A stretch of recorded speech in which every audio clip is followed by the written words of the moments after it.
Main screen. Hi, friends. Hello. Oh, hello. Hi. We are back for another week of adventuring together. Yay!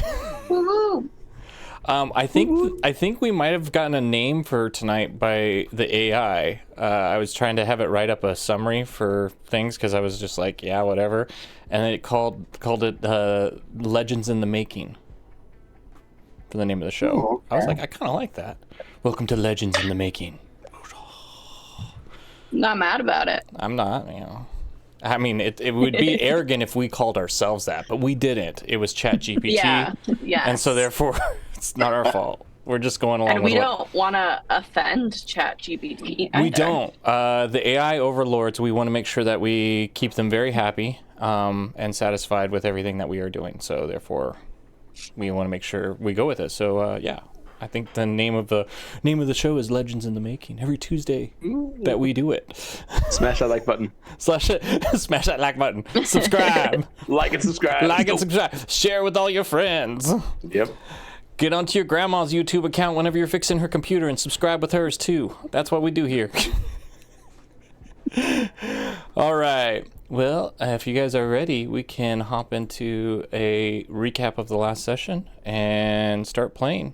Since, I don't know, we're not like the big shows. I don't have announcements or sponsors or anything. So this is all just for us. It's always the awkward beginning of all this. Where's my music? I need to switch over to something else. Okay. Where's my music? Where's my music? All right. We'll switch over to that music. All right. I should open D&D Beyond and like pretend I know how D&D works. Yeah. Cool. I remember how cool. the D&D's Beyond work. All right. After acquiring a rare manticore horn, the back alley brawlers hatched a dangerous plan, secretly taking a piece of the horn to craft into a powerful magic item before delivering it to the notorious Bobby Knocker. Led by Coley, the group descended into the mystical underground city of Subterra.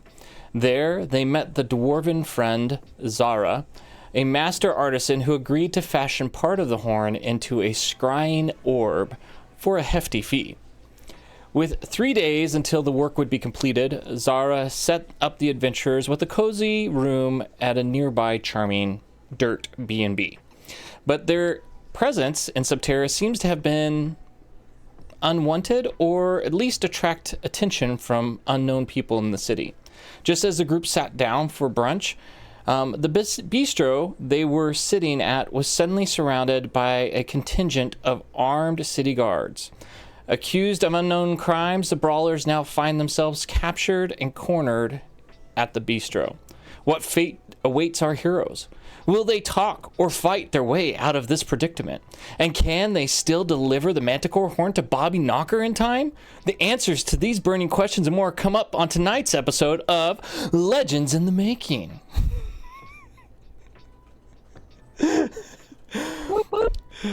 Oh my gosh. Thank you, 1950s Batman. That's awesome. Appreciate that. That's awesome. Whack, bam, pow. Good job. Are we on a time limit to return the manticore horn? I thought We were. Okay. Ish. Okay. I mean, Ish. you gotta know, Bobby knows things, so he's probably keeping an eye on you, maybe. So he may or may not know what you've been up to or where you're going. So who knows? I don't know. I may or may not have rolled for those things off screen to know if he knows or does not know. Meaning you did. Yeah, we all know.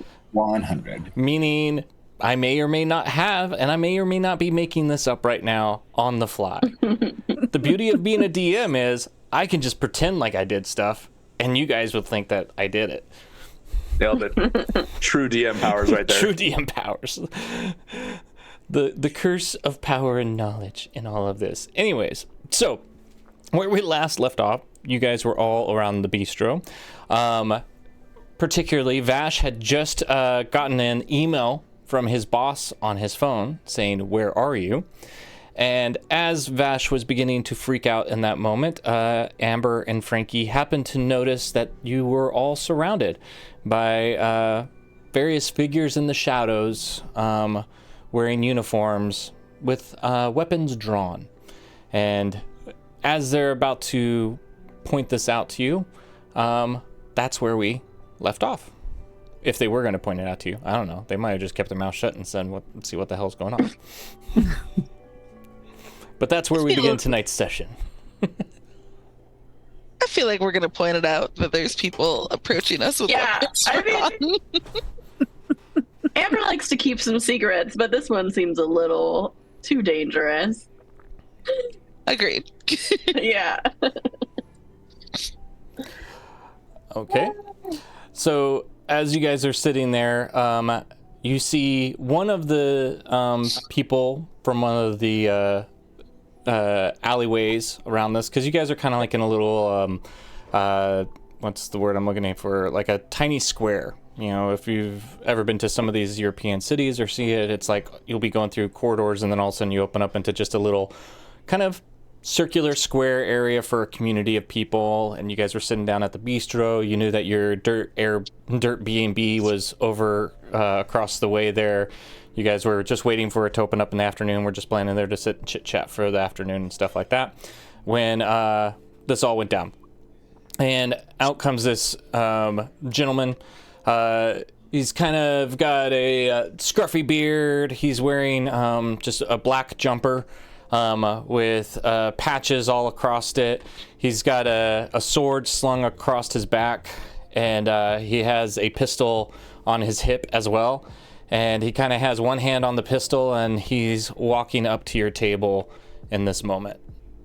Just kind of staring at your group, kind of scanning across all you guys to see what's going on. And are we gonna notice this now? I'm just saying he's in the square area there. Frankie and Amber know there's more than just him, but the rest of you guys do notice him walking up at least. Okay. Do we have an idea of like who they might be, or we just know that we've been surrounded and they're not our fans? Give me an insight check, Amber. Are they your only fans? 19. 19. With your notorious background, you can smell the popo. You know what it's like whenever they're coming up. He's got that walk. He's got that air of authority to him a little bit, and all in that moment. But how far away from us is he? I'd say a good 30 feet. He hasn't addressed you or anything yet. He's just kind of walking up, hand on hip.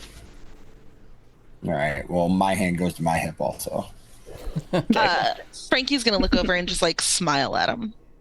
Okay.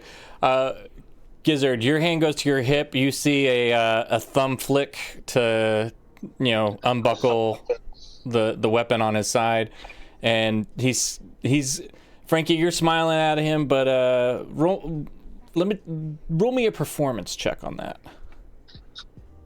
Let's see how if your smile and your attention grabbing is enough to take his attention away from King Gizzard putting his hand on his weapon. 17, and at the same time I'm also gonna kind of like put my hand on King Gizzard too. Okay. To just kind of like settle him. Yeah, you see him kind of look over at you, and you see him kind of do the little nod as he walks up and sees you smiling at him, Frankie, and he goes, sorry to interrupt what looks like a nice little brunch here, but is one of you Coley by chance?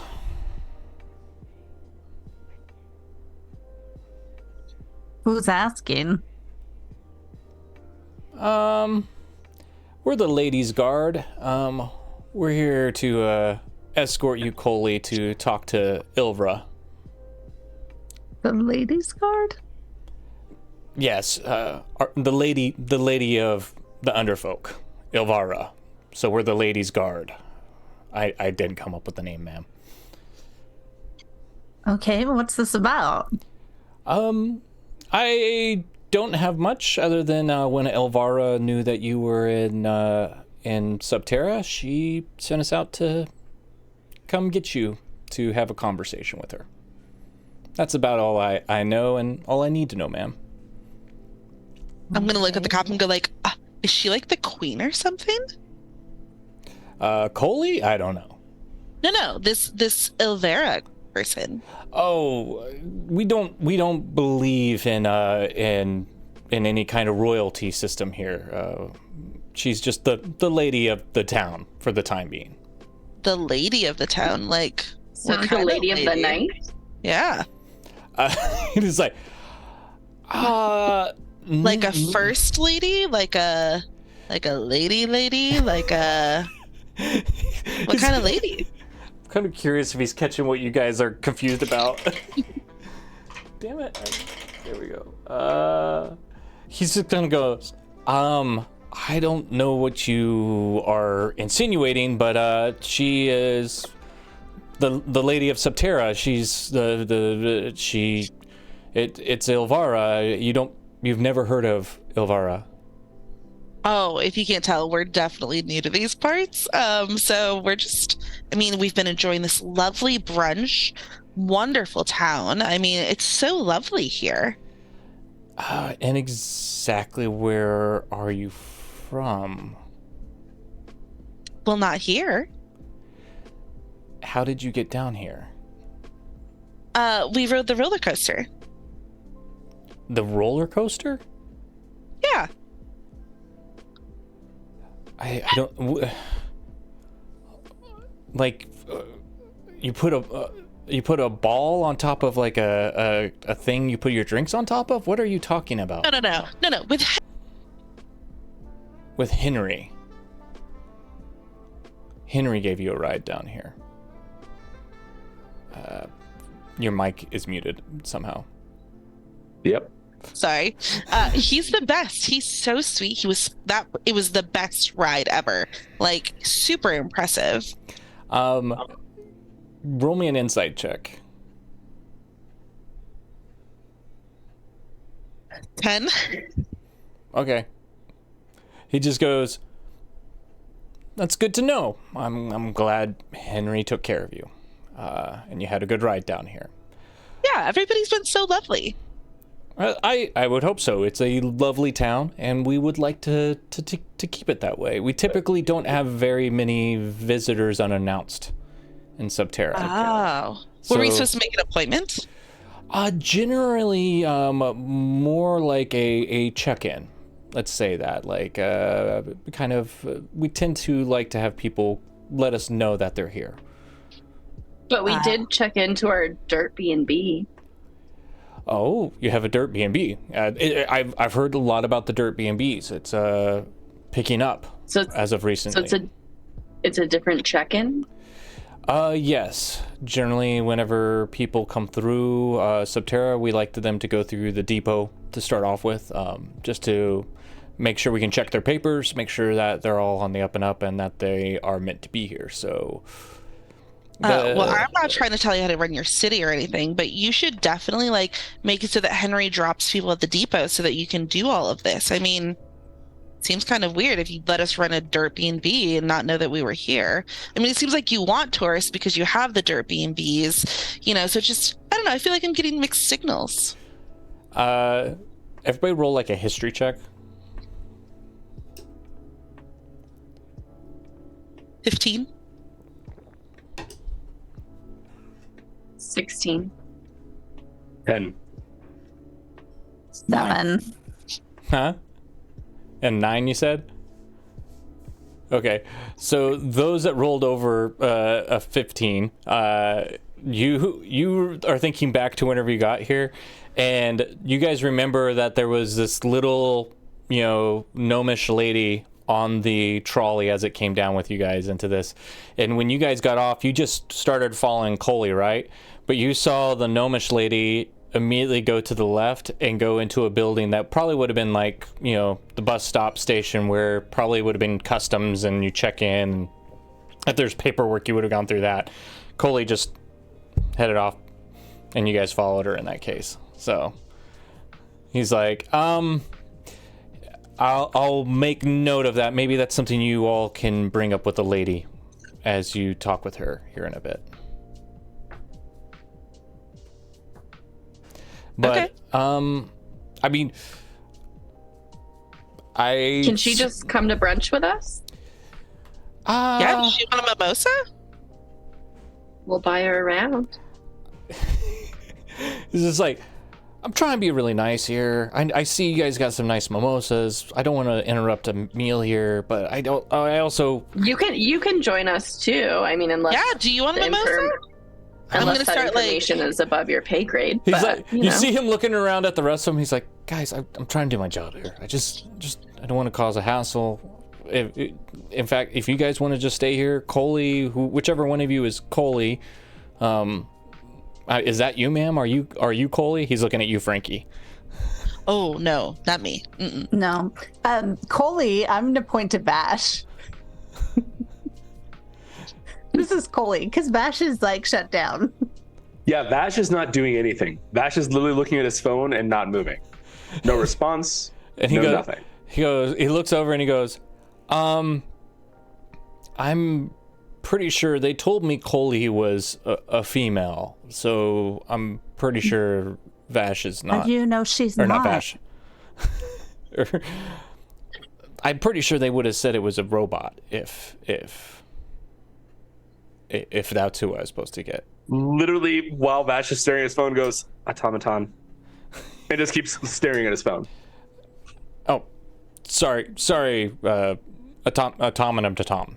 I'm a Tom. If I knew it was a Tom, I would have said that.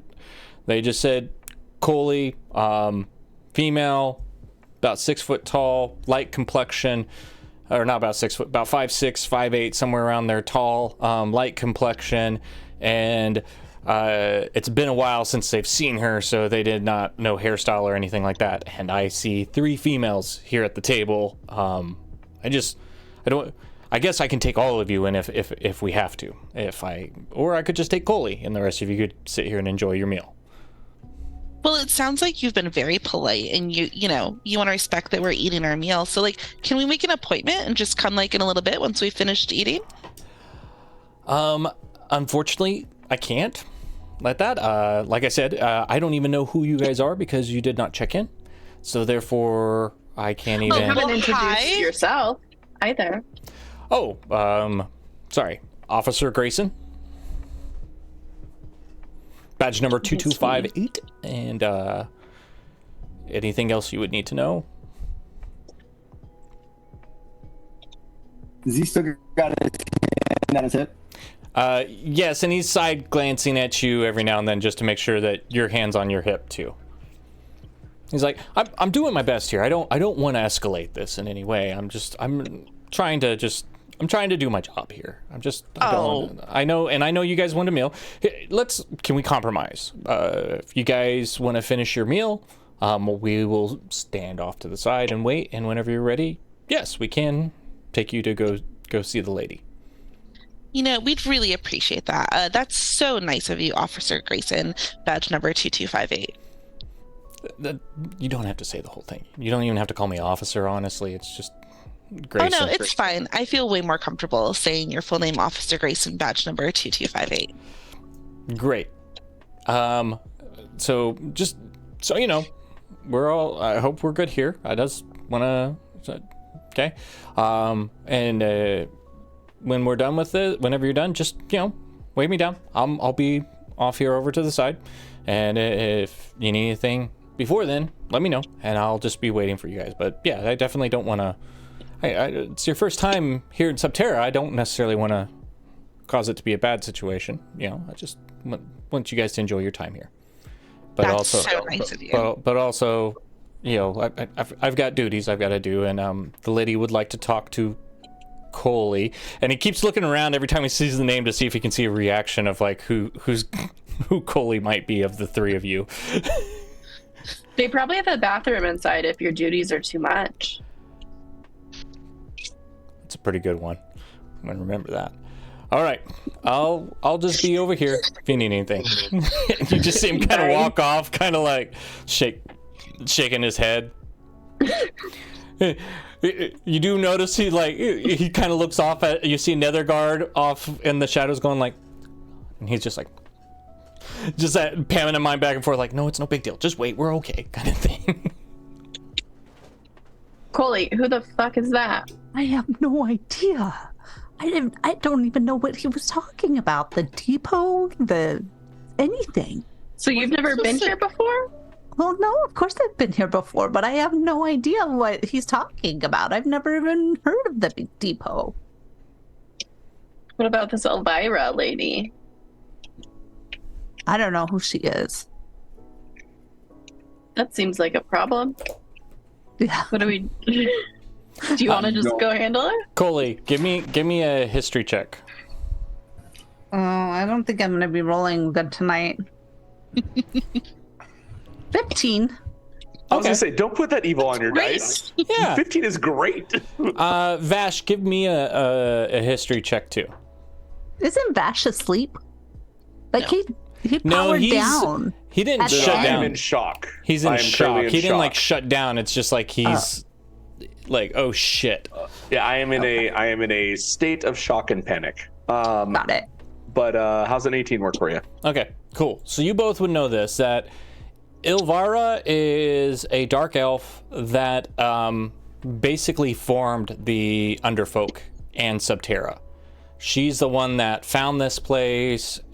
She's the one that found the people that were kind of outcast, didn't want to be wanted by most society, brought them down here, built this place, keeps it safe. So she is the lady of Subterra in that sense of like lord and lady-ish, but not in that sense of just like they give her a title, but you also know she doesn't necessarily like having the title or anything like that.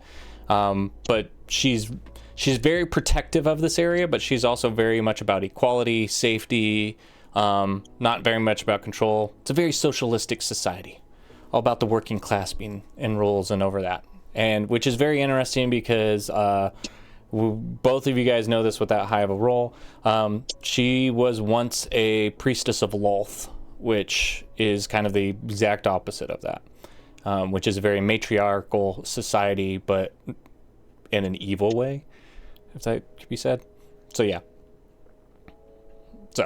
So don't know how she got here beyond any of that, but like whenever he's talking about like this, he's not used to necessarily like the reason the officers kind of standoffish and all this stuff. It's like he's not like a U.S. cop. He's more like a, cop you would find in Europe or something like that. Like he's not here to just like beat you over the head and bash you and do whatever. He's kind of like, no, I'm just doing my job, trying to help people, kind of thing.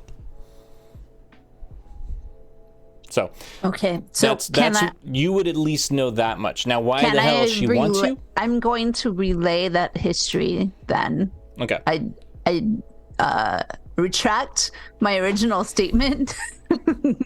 Backward. And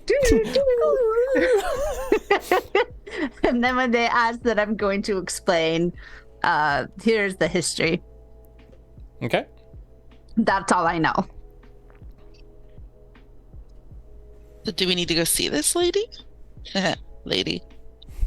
Well, I don't know what other option we would have. We could fight our way out, but we still have to come back and get the manticore horn. We could try and hide, but this is their place, and I don't know anything else around here. Or It seems like they just want to talk to you, Coley. It's true. Do we want to split the party? I mean, we don't even know if he'd let all of us come. He offered to. I feel like the lady would let you come. Wording? Phrasing? Phrasing? Are we still doing phrasing? I didn't know.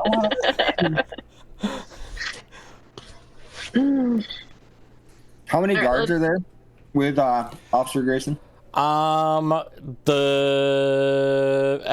Give me an investigation check as you're with advantage. You've got time. You're sitting there sipping mimosas and eating your meal. 21.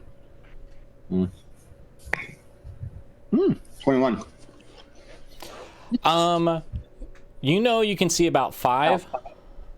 In addition to Officer Grayson. How armed do they look? Are they sorted up and gunned up like him, or?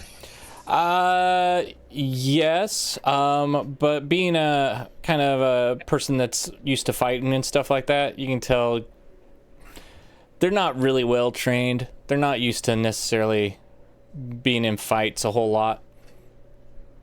kind of situation. Probably a couple, most of them are just sitting there, standing there, not in fighting mode in a sense. They're just kind of like, all right, yeah, we're told to come get him. Ain't a big deal. So they're all just standing around waiting for us to finish. I feel like we should be diplomatic. Vash, roll me an insight.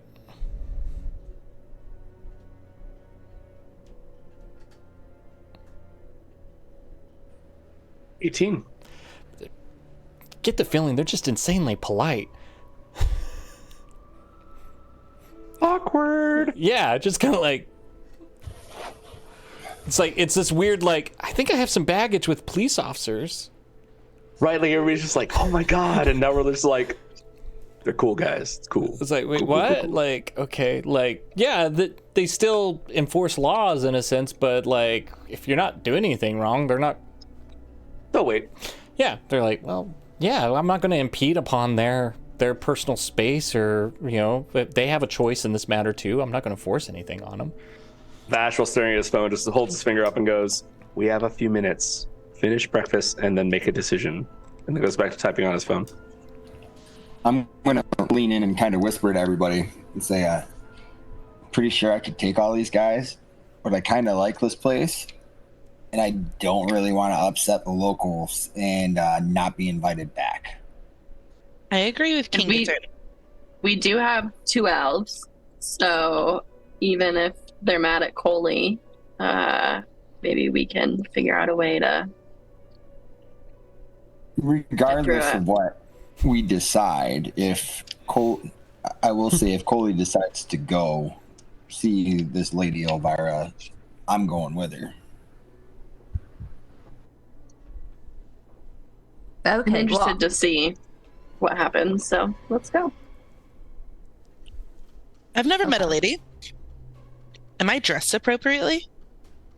I think you'll be fine. You look lovely. Okay. All right. Waitress comes back. You guys have had your meal and stuff. Starts taking and go. Anything else that we can I get for you guys? Do you need a to-go box or anything like that?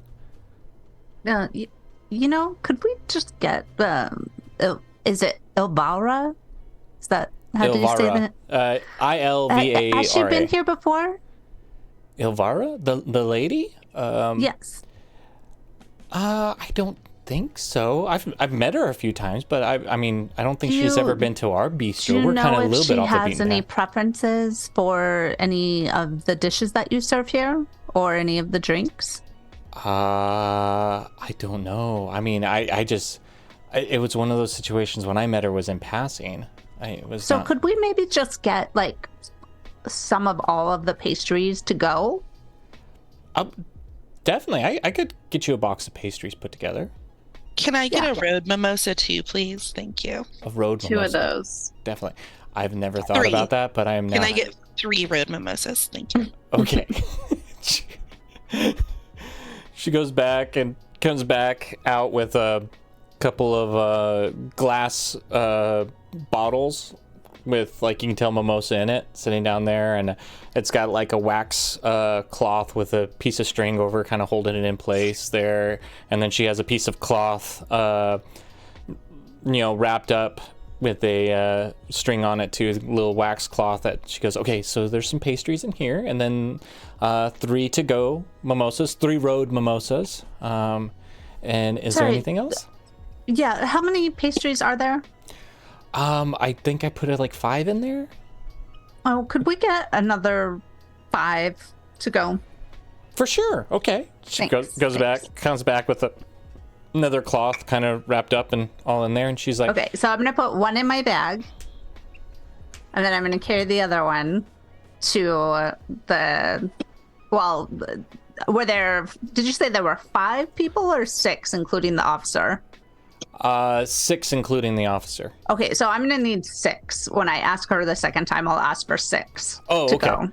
Yeah, she comes back, has 6 in there. Yeah.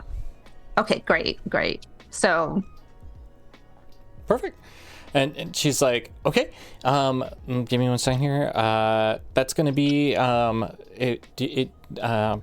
15 copper. Okay. How much is 15 copper? I'm just gonna in drop gold. Yeah, I'm just gonna drop a gold piece. 100 copper is a gold, I think. I'm just gonna drop a gold piece on the table. She goes, "Oh, okay. I'll get you some change. I'll be right back." No, you're all set, darling. Thank you so much. Are you sure? This is too much. This is way too much. This was lovely. You've been amazing. Thank you so much. I am paid. I'm gonna turn and walk away. As your wife, she's like, "No, I'm paid very well. You don't have to give this." Seriously. Bash walks up and grabs the gold coin on the table and pulls it back and puts it in his pocket and then gives them 20 copper and goes, "Thank you. You should probably figure out a more sanitary way to house your coffee." And then turns around and starts walking off. Will do. Thank you. If you have suggestions, we take them all the time. Sanitary, keeps walking. She takes it. You can see she like pulls the 5 extra copper off to the side. She's really happy about that and puts it in her pocket, kind of a deal. But okay, so I'm gonna check the pastries and like open them up and then say, walk up to one of the officers that has now become visible, I'm assuming, yeah, and say, "Oh, I got you some pastries." Oh, thanks. Hey guys, they got some pastries. I'm walking over to Officer Grayson and I'm going, "Officer Grayson, badge number 2258. Have a mimosa on me." And I'm handing him my 3rd mimosa. He takes it and he goes, I'm on duty. I can't have this. I know, but it's sealed. You can have it later when you get off. But I just want to say thank you for being so patient with us and all of our questions. And I appreciate it's just my way of saying thanks. I appreciate it very much. And I feel the appreciation from you. And I want you to understand that right now. But as a connoisseur of mimosas, this is going to be good once the bubbles are gone. Literally, Bash under his breath goes, "Raising?" As he says, connoisseur of mimosas, I immediately am like, excuse you? Sir. And so I'm going to engage him in conversation to talk about where the best mimosas in town are. Yeah, he kind of, as he hands back the mimosa, be like, to let you have it back, he's like, "Oh, okay." And as he's leading the way through town on this, he starts telling you about this one place has a lavender mimosa, this other one down there, like you wouldn't think it'd be great, but it has this combination of mineral mimosa, like it has like mineral water, like you would think it'd be too dirty. And so he's just going through all these things as he's leading the group of you guys through town. At this point, I've like looped my arm with his, and so like we are buddies walking down the street talking about mimosas. Yeah, he's escorting you. He's perfectly fine with this. Yeah, oh yeah. Oh yes, mimosa. Blah, blah, blah. I mean, so what brings you down to Subterra? Da, da, da. So, I'm just gonna bullshit it all out. Okay. Yeah. Give me a deception check.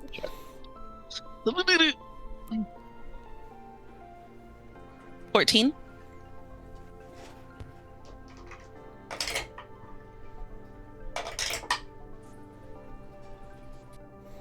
He's smiling and nodding as you guys go along. Just kind of like, "Oh yeah. Yeah, it is definitely a place to vacation. We've been trying to get more people from up top to come down here and check out Subterra. We've been trying. It's so lovely. The glow. I can't get over it. So where you guys have been around here so far? What have you checked out? What's the different places?" We've literally, we just got in. We haven't been here this long. So, we went to some shops and then we were, eating lunch, waiting to check into the Dirt B&B. You got to check out the shops. I mean, there's some great places in town. You just got real artisans down here. Definitely. I mean, you got to take what you can get. And they take creativity to me is all around constraint. And if you come to Subterra, we got a lot of constraints in what we can create. So it makes you have to think more outside the box, or inside of the constraints. If you think about it, it's more inside the box, outside of the box. It's a combination of things going on with that. Roll me an insight check. Okay. 12.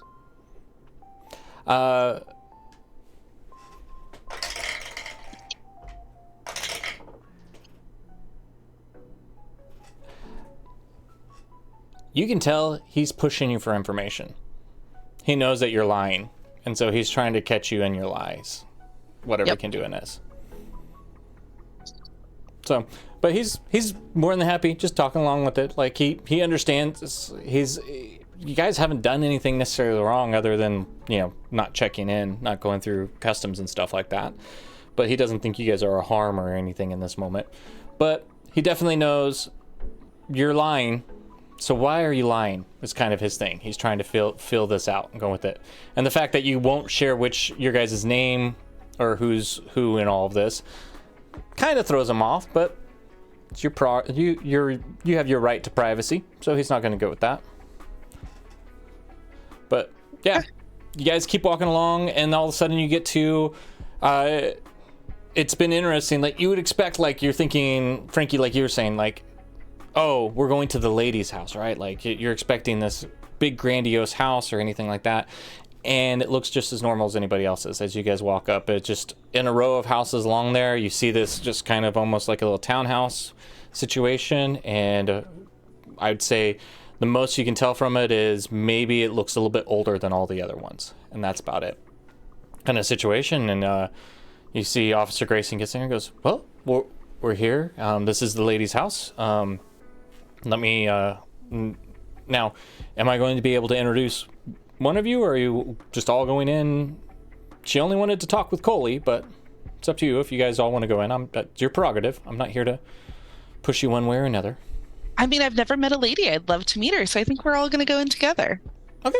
Let me let me go talk to her in advance. Just let her know that you guys are here. Let her know that, hey, she's got more than one visitor. You know, don't like to just barge in. Don't want to catch her off guard. But, totally understand. Rest of the officers will keep you guys company while I go in. And he heads over, and you see him kind of open up the door, shut it behind him, and you guys are standing outside with the other 5 officers at that moment. They've all finished their pastries.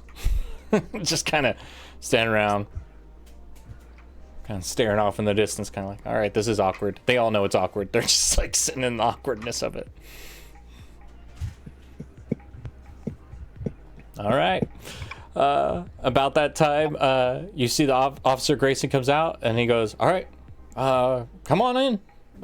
Just opens up the door and ushers like the 5 of you guys into this kind of sitting room area, and sitting off in one of the chairs off to the side. It's kind of, there's a couch and a couple chairs. It's a nice sitting room. You see this this just pale white female dwarf with just almost blonde hair, and she's sitting there in a white sundress and wearing glasses, and she kind of stands up real quick, and she's like, pleasure to meet all you guys. Welcome to Subterra. I hear it's your first time here. And she looks directly at Coley, and she goes, well, except for you, Coley. Welcome back. Glad to have you here. What do you... I'm sorry. I think you may have me confused with someone else. I've never been here before. Oh, Coley, we know you've been to Subterra several times before, and you and I have met, even on occasion. Could you please tell me when? Because I have no recollection of this. Well, that's one of the reasons I wanted to talk to you.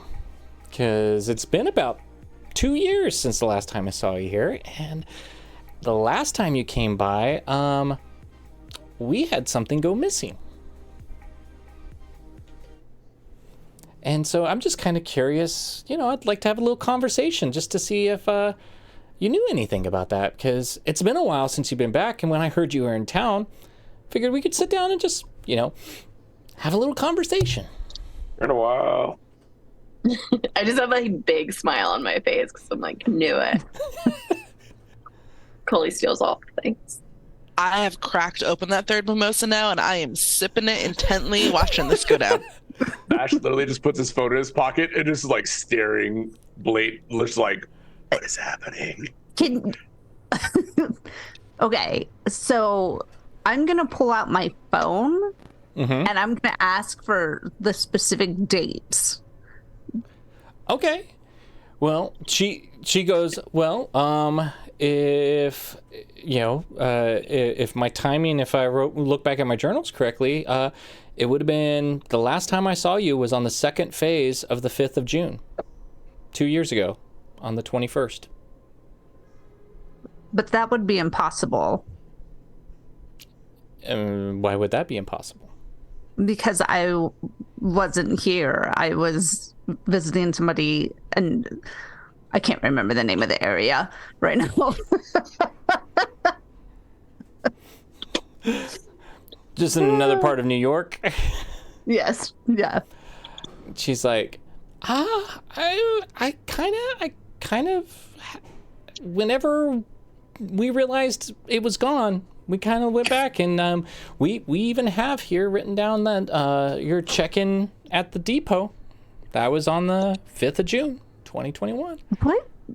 But I've never been to the depot. I didn't even know there was one. That day you did. Do you have like some kind of we have Henry's signature sign-in thing? No, we have Henry's thumbprint right here. His big old X thumbprint. Saying that you came in on that date. But Henry didn't even like have us at the depot this last time when we got here. Bash in the back goes, "Who's Henry?" I didn't even know there was a depot. Henry? She kind of cocks her head at you and goes like, Coley, I want to believe you. I'm really believing you're telling me the truth here. Like, I'm feeling that from you. I do. And I want to believe that from you. I'm wondering if there's something going on here greater than yourself in this moment.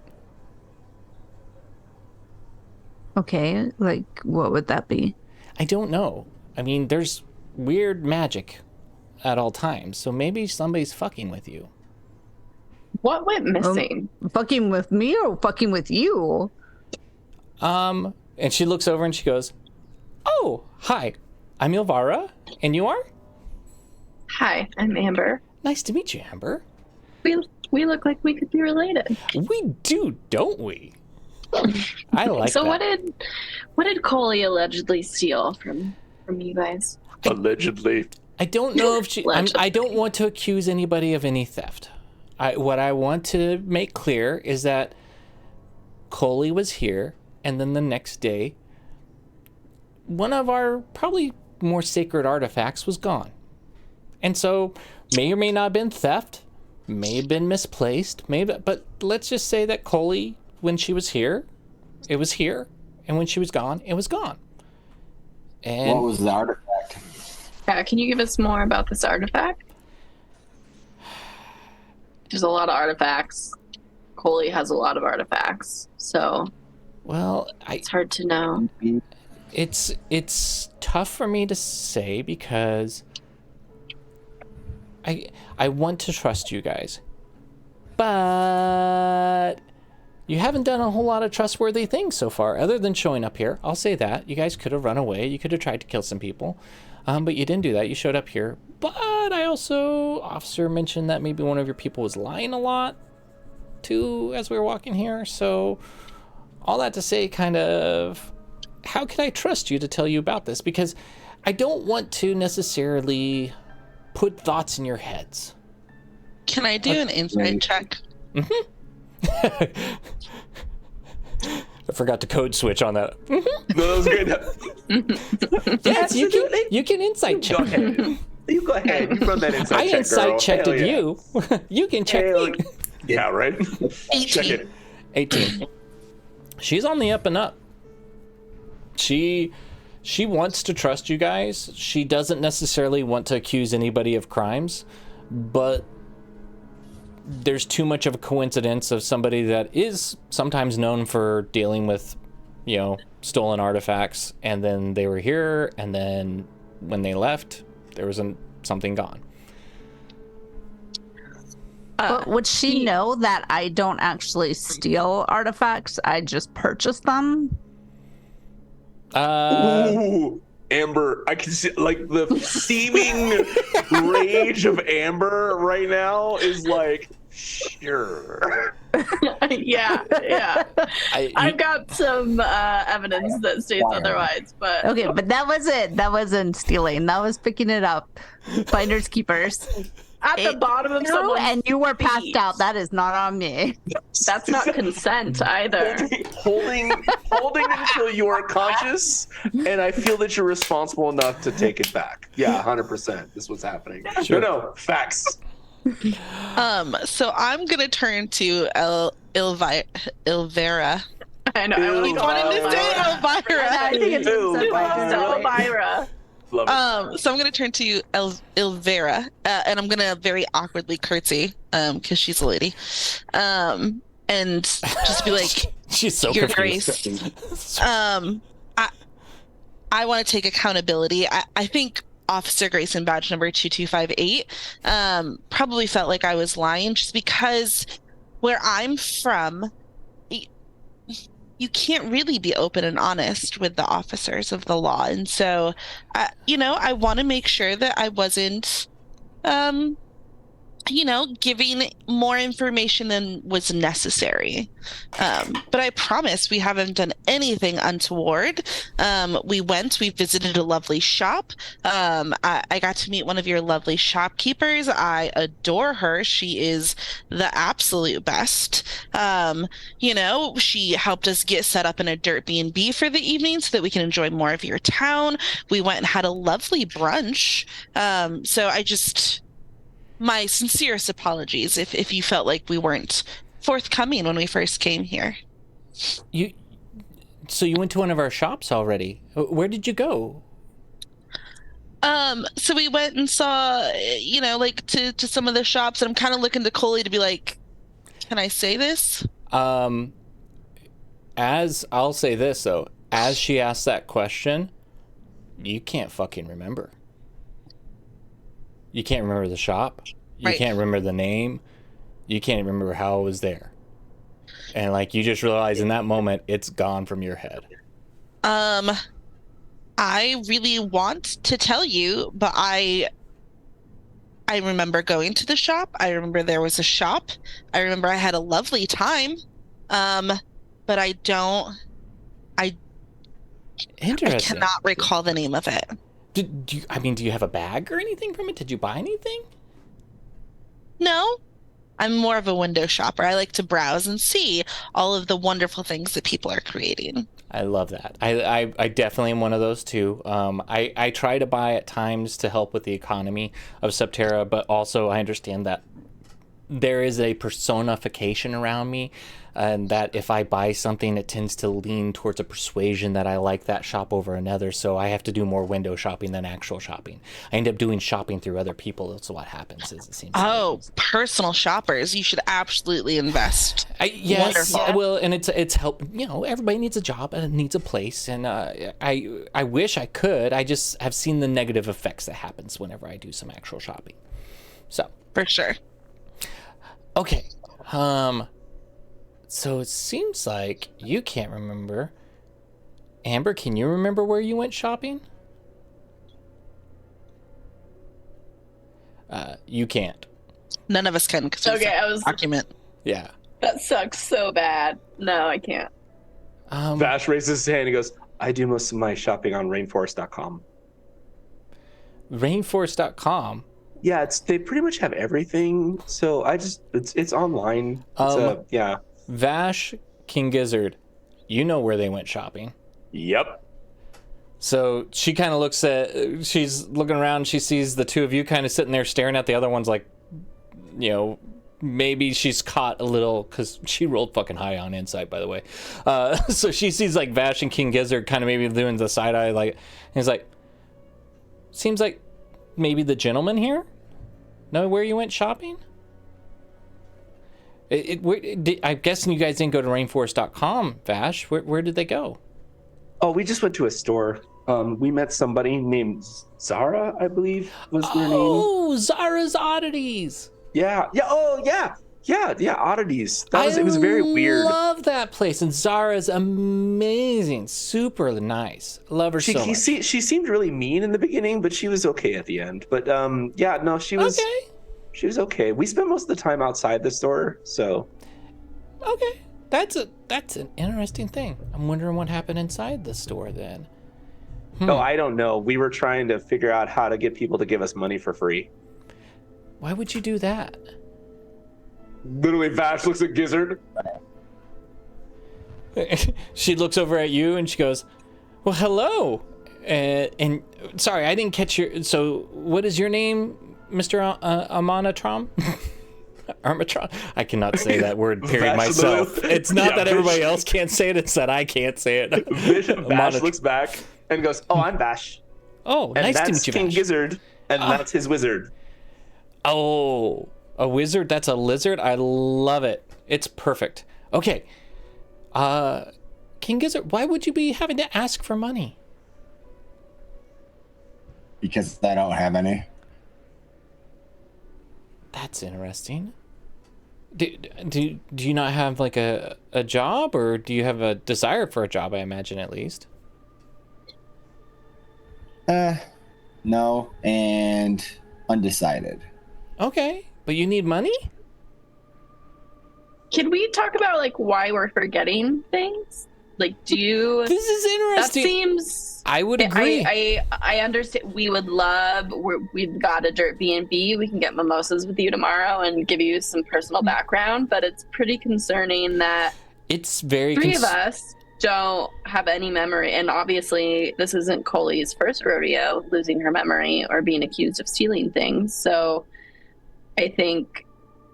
Do you know something about that? The memory, not the stealing or the items going missing. Well, if I knew about the items Allegedly. going missing, I wouldn't be having you guys here. We would be walking through that. That's why I'm trying to figure this out. I don't, but if you are willing, I have one of my associates that can come in and they could cast a spell for like detect magic and see if anything's going on with this. Okay, I'm gonna ask for a timeout because plot hole. If we signed a blood document, like, wouldn't we not have the memory of it, but it would be like a clamp over the lips so that we can't speak it? Not a memory erasing thing. Depending on the document, especially with warlocks, that's very important. In this particular, what I am doing is a magical NDA is what I'm calling it. And the way I have it work, it's not only because people could do detect thoughts, and so it's not just a simple talking. It is a when you are outside of the presence, whenever you're dealing with people outside of the NDA, the memory is just gone from your head. You have no memory recollection of whatever the NDA pertains to. Okay. So if you're by yourself, the NDA pertains to you by yourself. You'd have the memories at that point. But the second you're in a line of questioning around it, or somebody doing it, or somebody that could read your thoughts about it, the thoughts are gone from it. Okay. So it's not just a closing of your lips, because yeah, you could have somebody that all of a sudden is just able to read your thoughts. Okay. It's the closing of your mind. Coley, give me an insight check.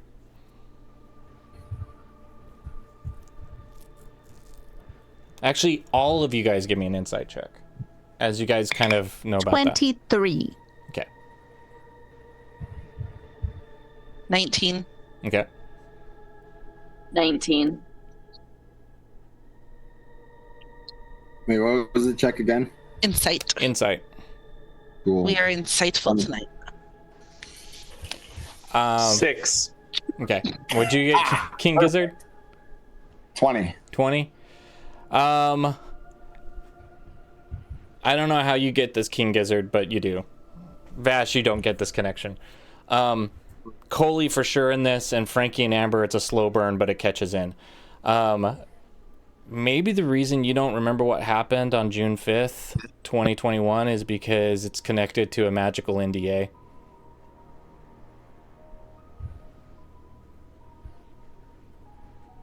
So, but how would I make that connection if I don't remember signing an NDA?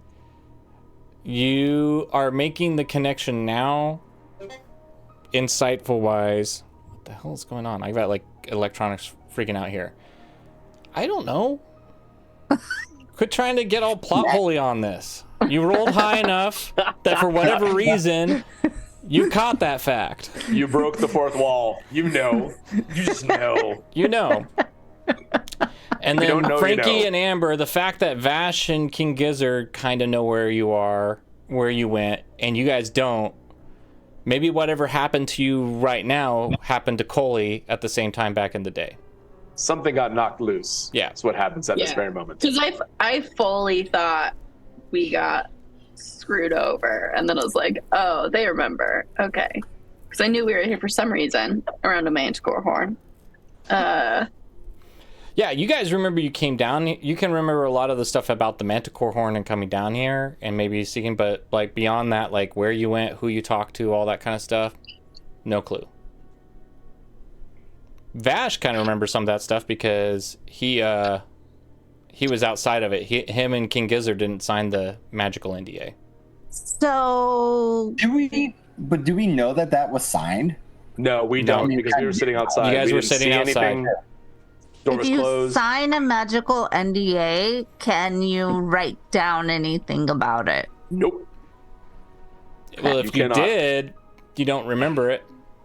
You probably took notes. You don't know where your notes are. You don't know what notes you took. And even if you read them, you probably didn't understand what they meant because you signed a magical non-disclosure agreement. Therefore, anything you do against it will not make sense to you for whatever reason. It was an MNDA. Is it MNDA? MNDA. Magical NDA. Got it. Magical Nope, I heard it. Yeah, no, got it for a second. Yeah, feels right. Yeah. So she's sitting here and she does offer to. She's like, I have a friend that I can bring in here, but like it's got to be on your own for you, Will, to cast detect magic and see if there is any magic involved with your memory loss.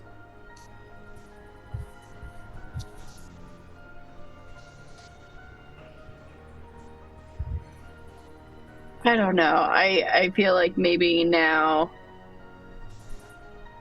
we should focus on Coley. Vash literally just points at Gizzard and goes, "Do you remember? Because I remember being there. You were there, right, Gizzard?" Yeah, we We were had a there. long talk. I felt we had a long talk. Did they have a lot of mimosas while they were there? No, we didn't. That must have been it. I don't know when Frankie doesn't have a mimosa. The facts. Yeah. Mostly cocktails. Been hitting it hard. So I think we were probably just drunker than we realized. Okay. Maybe hungover, possibly. It's been a long week. Yeah. Well, I mean, I understand that. Then it's your prerogative, but I'm just trying to find out what happened to this because it's pretty important that we get it back. You keep saying this. What is this? You've told us this is an important artifact and that it has some semblance, but you haven't told us what the thing is. So kind of hard to define how to find said thing if we don't know what said thing is. What's this? Roll me a persuasion check, Bash. Oh, really? That's what you want me to go for? That is a terrible idea. Oh, persuasion? Yeah, sure. Dope. Here we go. Why not? 14. Automaton. She kind of looks at you and she goes, well, an automaton, I guess that's you know what? You're built on logic, I imagine, and so your logic can't be flawed on that. Indeed. Okay. I'm flawless. I guess trust has to be given to receive trust as well, right? So maybe this will jar your memory, Coley, but what we're looking for is the Codex Eternus. That sounds like a big book. It is. It's actually it's kind of the tome that holds all the secret for all of the Underfolk's origins, and honestly, a lot of little prophecies and different things inside of it. It's a very important book for us. Sounds like a big book. It is.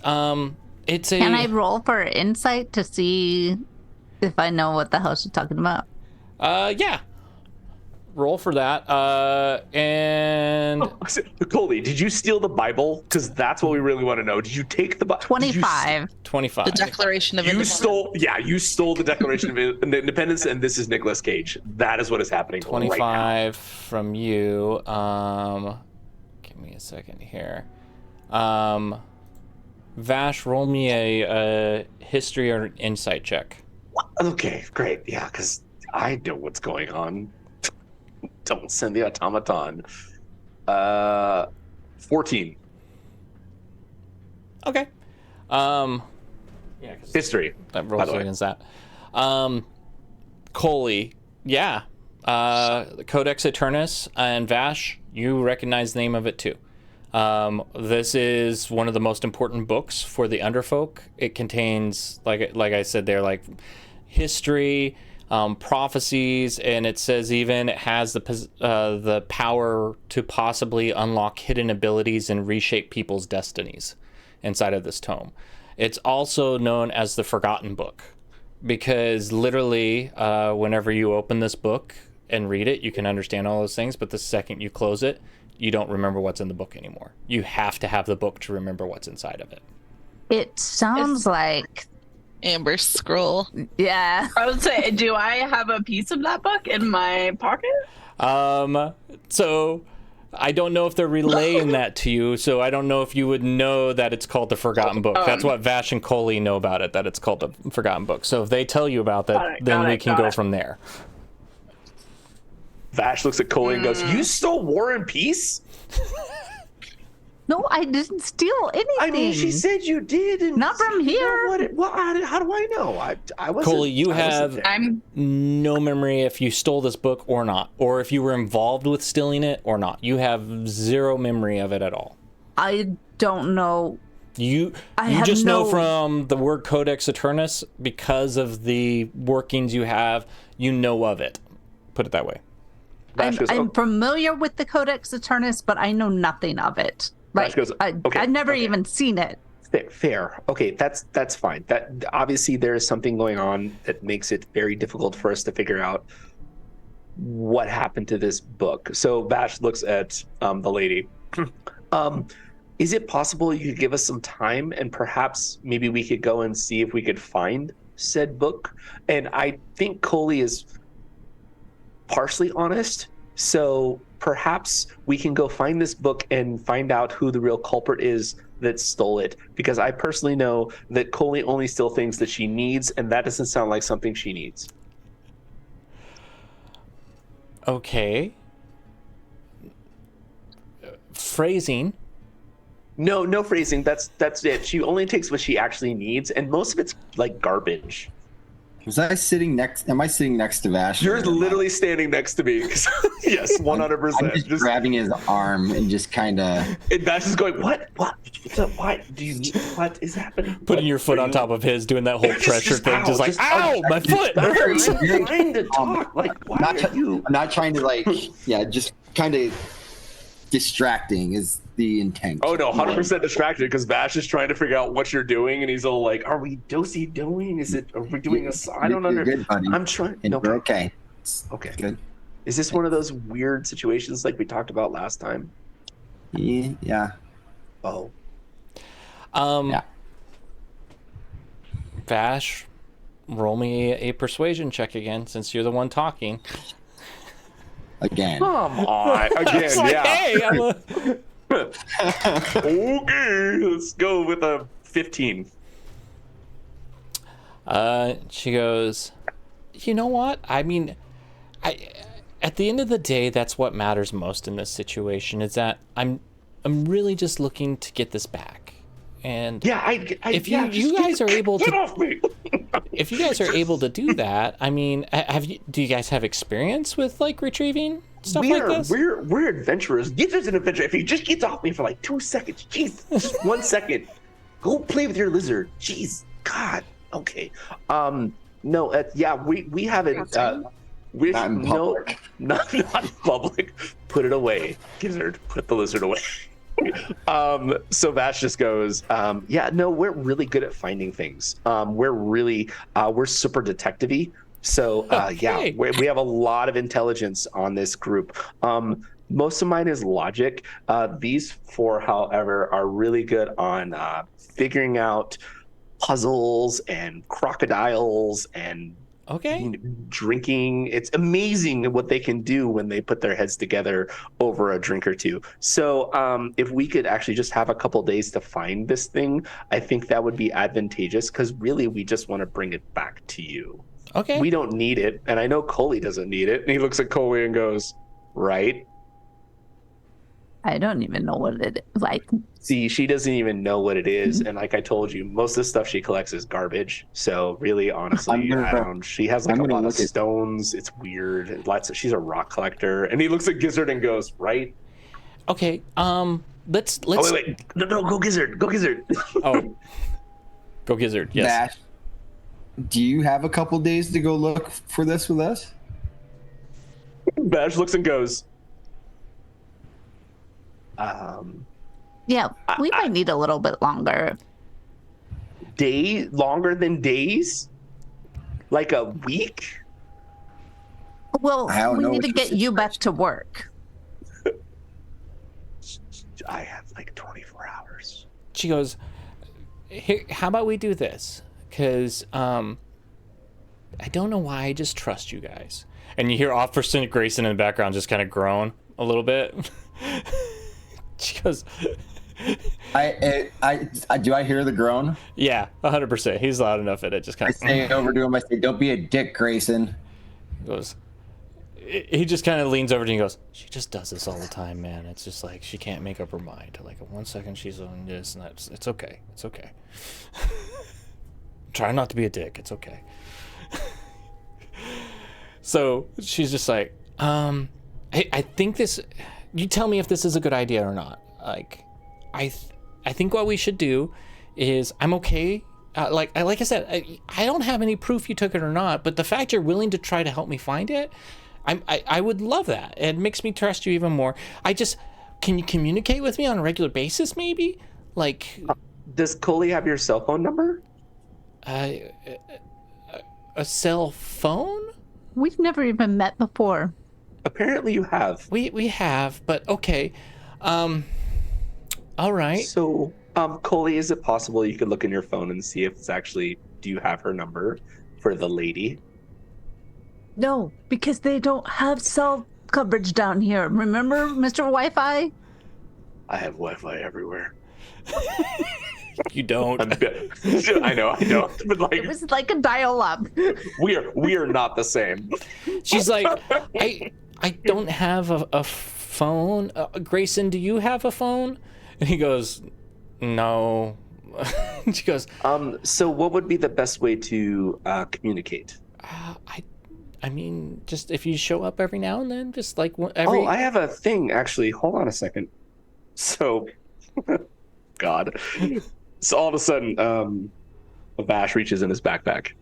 He turns it around, like zips it open. Make another homunculi that you can talk with. I wish that was what's about to happen, but this is gonna be way worse. So he zips it open, he reaches in the thing, and he's like, and he pulls out a little thing, and a small little device, little round device. He's like, okay, 1 second, and then he reaches in the bag. He pulls out another device.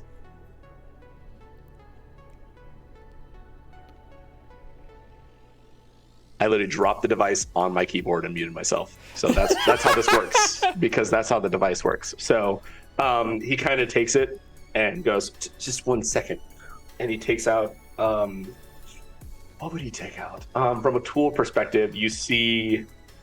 She's so intrigued by this right now. Oh yeah, sure, 100%. What's going on? So he goes back in his bag just for a second. He has 2 of these little things in his hands, and he just kind of reaches in and grabs one thing out of the side pocket, and you see a tuning fork in his hand. And he takes the tuning fork and he looks at the 2 things and he's like kind of messing with them for a little bit, like rubbing them together, and he goes ding, ding, and then he puts them together, and you hear this loud, this quiet hum that slowly becomes a more loud hum, and it goes and it stops, and he goes, okay, and he takes one of them and he hands them to Coley. And he takes one of them and he hands it to the lady. And both of you notice these are very cold rocks. And on the rock, you see a very unique rune on top of it that it has a little bit of a glow to it, very small glow. And then Vash explains, these are sending stones. So what happens is that if Coley speaks into this, she can communicate with you. I think that you're more familiar with these over the... I've heard of these before. Yeah. I mean, I've never experienced one before. Like, I've never owned one. So this is very cool. They're very neat. So what happens is that you just kind of hold them to your face and you speak into them once you speak the person's name. And then you can speak to each other. Try not to do it really close to each other because you get weird feedback. It's very awkward and uncomfortable for those with ears. You see, you're about to go. Okay. It's weird. It's this weird echoey thing, and it's just don't do that. You see her like she goes, okay, well, one second. She runs into the other room. She's like, Coley, can you hear me? And this is Ivara. Can you hear me? I'm talking to the stone right now. Can you hear me? All of this is going. Yes. Yes. I can hear you. You can hear me through this? This is so cool. And if you guys want to make it stop, you have to shake it. How do I make this stop? Do I need to? What do I need to do? How do I? Vash goes, you have to say her name.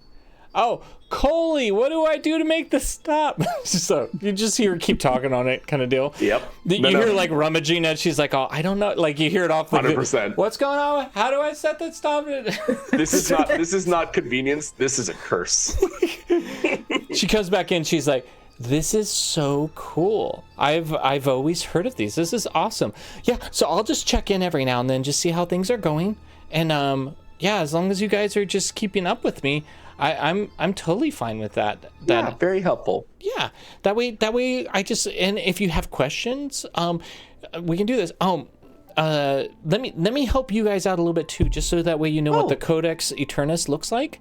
Yes, please. And she just big book. Yeah, and she just turns and goes, Nana, come in here. I need your help real quick. Hold on, Nana. Yeah. Okay. Hey, when I'm making things up, you see this little old lady start coming in there. Like you can tell, like she's just old human lady kind of coming in, and she goes, "Hey, Nana, can you do that thing where you show like what an item looks like?" And she goes, "What?" Nana, Vash leans over to Gizzard and goes, "Looks like Ma." Doesn't even look close to underneath. Oh no, not at all. Dare you? No, oh, you didn't hear me. I was whispering to Gizzard. How dare you? I Roll was for whispering to Gizzard. Roll. Yeah. What am I rolling? You're not rolling for. Frankie's rolling for perception against your your sleight of hand. I guess I don't know what that would be. Oh God, please not sleight of hand. I am. Oh, I am. I'm dexterous. You're. No, sleight of hand. Shh. Sure. Just to see if Frankie heard that. What'd you roll? Am I rolling deception or sleight of hand? What am I doing? You can do deception. Yeah. Can I do sleight of hand? No, you don't get to pick. Nope. that was the first option. Okay. The dice tell the story. What did you roll? No, I asked you first. I rolled a 13. Ooh. What you got? I rolled a 9. All you hear is... Yeah, all you hear is him just going... Okay. So you then hear Ivara and Nana as she's like, Nana! And she gets close to her ear and is like, Nana, I need you... Codex Eternus, can you show them what it looks like? And oh, okay! She kind of puts her cane off to the side. You just see her start doing an incantation, and she casts like a little minor illusion, and you guys see this in front of you, this just very impressive bound book that's aged and it's weathered with leather on the outside of it. You just see that it's like a very old, large leather book, and it's emblazoned on the front of it are intricate like swirling symbols, and as you look at the symbols, they're actually kind of moving at times on it. So it's you can tell it's like magical, but it's a fairly big book, kind of a thing.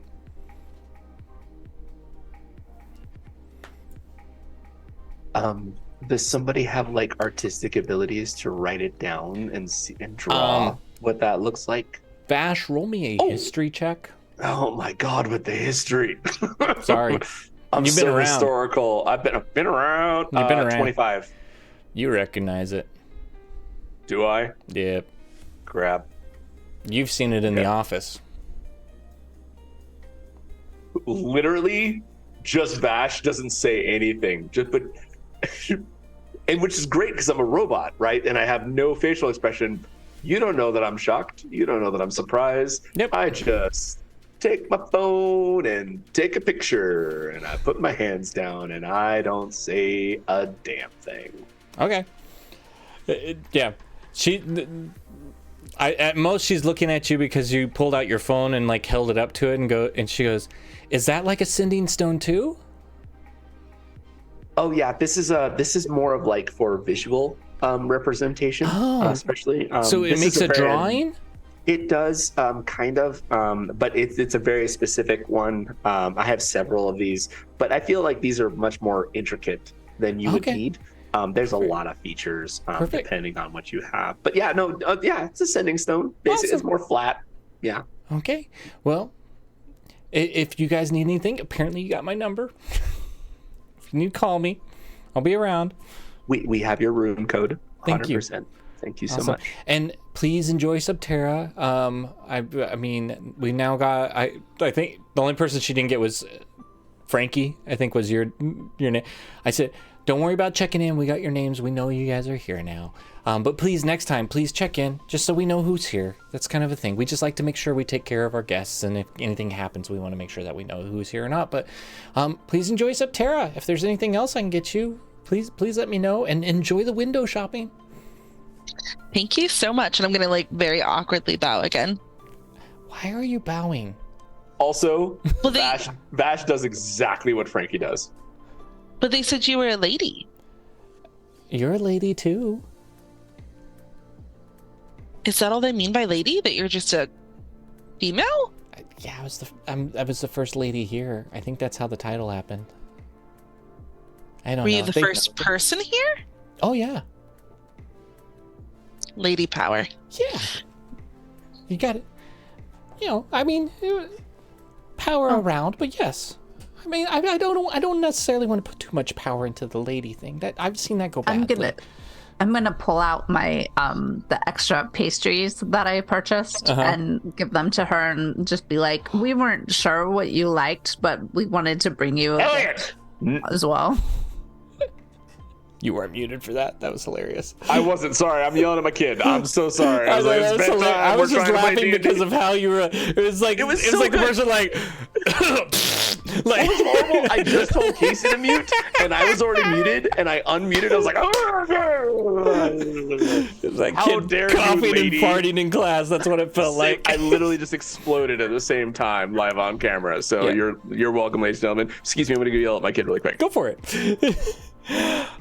So she takes the pastries and she's like, oh, these are amazing. Nana, do you want a pastry? So she gets it. Well, have a wonderful time. Like I said, if you need anything, don't be strangers. We're here for you. And she heads off on her way.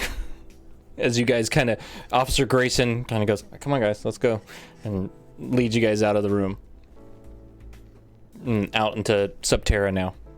And it's a little bit after lunch at this point. Why do we always like base everything that we're going to do around meals?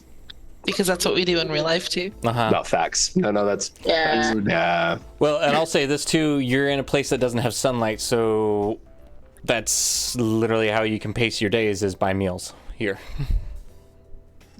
Ooh, good point. Yeah. So what time was it that we could check into the Dirt B&B? A little bit before dinner. Officer Grayson, badge number 2258. Do you have any suggestions for what we can do to kill time in the meantime? He's like, well, Mrs. Badge 2258 likes That's going to be his name now. His last name is Badge 2258. He's like, he's like I told you, lavender mimosas, mineral mimosas, macchiato mimosas. They're That last one sounds real. Yeah, I don't recommend that one. That one's more of a so you have a story to tell kind of mimosa. Heard. Just so that I can understand, like, again, new here, lay of the land. What are the laws around, like, you know, potentially like public intoxication? You know, I don't want to step on any toes. I don't want to get in trouble unintentionally, right? I think you covered the kind of first part of that. As long as you're not stepping on anybody's toes, you're okay. Like, you do you, boo. I think I'm gonna really like it here. That's kind of the lay of the land here. You, as long as you're not causing harm to anybody else, and no harm that you don't want caused to yourself, then we're good. Well, all right then. I guess we're off to go find another mimosa. Have a great time, and if you ever need anything and you see any of my gentlemen around here, just tell them that you know Officer Grayson, badge number 2258, and we'll keep it straight. Oh, that hurt. He heads on his way. All right. I guess I'm going to find the lavender mimosa. So, where are we going? What are we doing? What's your mom's name? What are we doing? Where are we going next, guys? I just said to find lavender mimosas. There. I feel. Is there nothing else we need to do while we're down here to kill time? I'll say this, like, Frankie, as you kind of walk off and you get a little away from the officers and from the guys, all of a sudden you remember about Zara's oddities and why you guys are waiting. Oh, Zara. Yeah, that's right. Well, we have to go back tomorrow, so we literally just have to kill time until we can go back and see Zara tomorrow.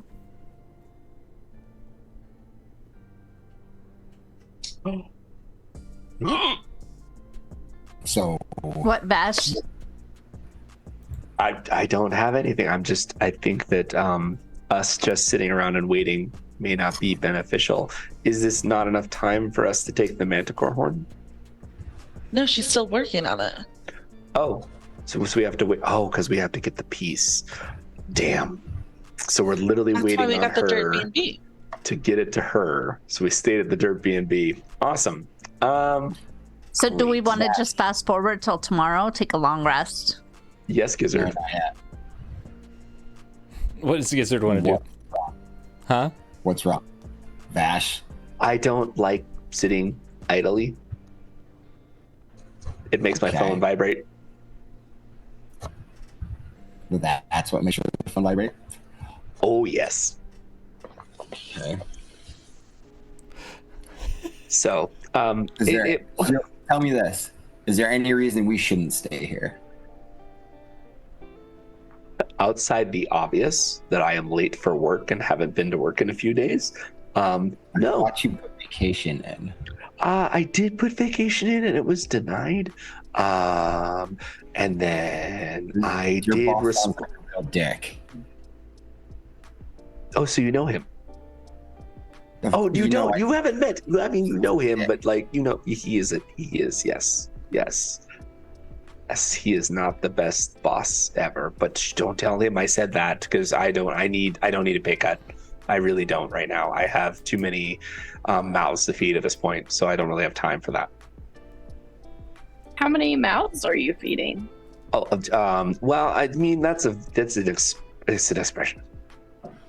Is it an expression? You're going to tell me about expressions? No. What do you mean? It's just an expression. It's just that, you know, some people need to eat, and like myself, I need to eat, 3 meals a day, allegedly. So. Yeah, man, can I do an insight check? You absolutely can. Eat. Bash is just like, again, no expression, but you know in Star Wars when like C-3PO gets frustrated and his eyes go like half, or like Hu Yang and like Ahsoka's like halfway? That's me right now. Like his eyes are like stop asking questions. Yeah, insight was what? It's 6. What do I roll against that? Persuasion or deception, whichever one you want to. I mean, it does matter if he rolls a 5. I hope so. Roll the 5. Excellent. I don't know. So are you annoyed or not? I don't know what's going on. I'm annoyed and lying. Okay. So King Gizzard, you know he's lying and annoyed. Yep. Mm-hmm. Again, half-mast eyes of just light, just like, Buddy. yes, buddy. Hello, buddy. I don't feel like you're being very honest with me right now. I am not. Why? It doesn't matter at this point. Why? Because why are you like a child sometimes? Just sucks, doesn't it? Ooh. Come out with it and tell me what's going on. I have a very large household that I have to support currently. I have rent to pay, and I have to make sure that my cats are fed. Did you say cats with an S? Typically, that is the plural of cat, yes. How many I cats thought you had like do robot you kids. have? I'm talking about felines. I mean, what really defines life? That's a real question that you have to ask yourself. They're just lots of special needs is what they need. Just lots of attention, and it's why I have to go check my apartment, because I have a couple animals that I need to take care of. That's it. More than 5? Yes. More than 10? Again, what do we consider as alive? Are they- Do you have dead animals in your apartment? No, I have nothing. No, none of them are dead. They're not dead. They may not Wait, be. okay, hold up. Along with your artificing, like, do you practice taxidermy also? Like, No, what is going no, that's weird. Oh God, that's gross. Why would you want a fleshy thing that's not alive? No, like you're trying to define life. How many cats do you have? Plenty. I've been here for a while. More than 10. Okay, so Dash. yeah, yep. Are your cats metal like you or fleshy like us?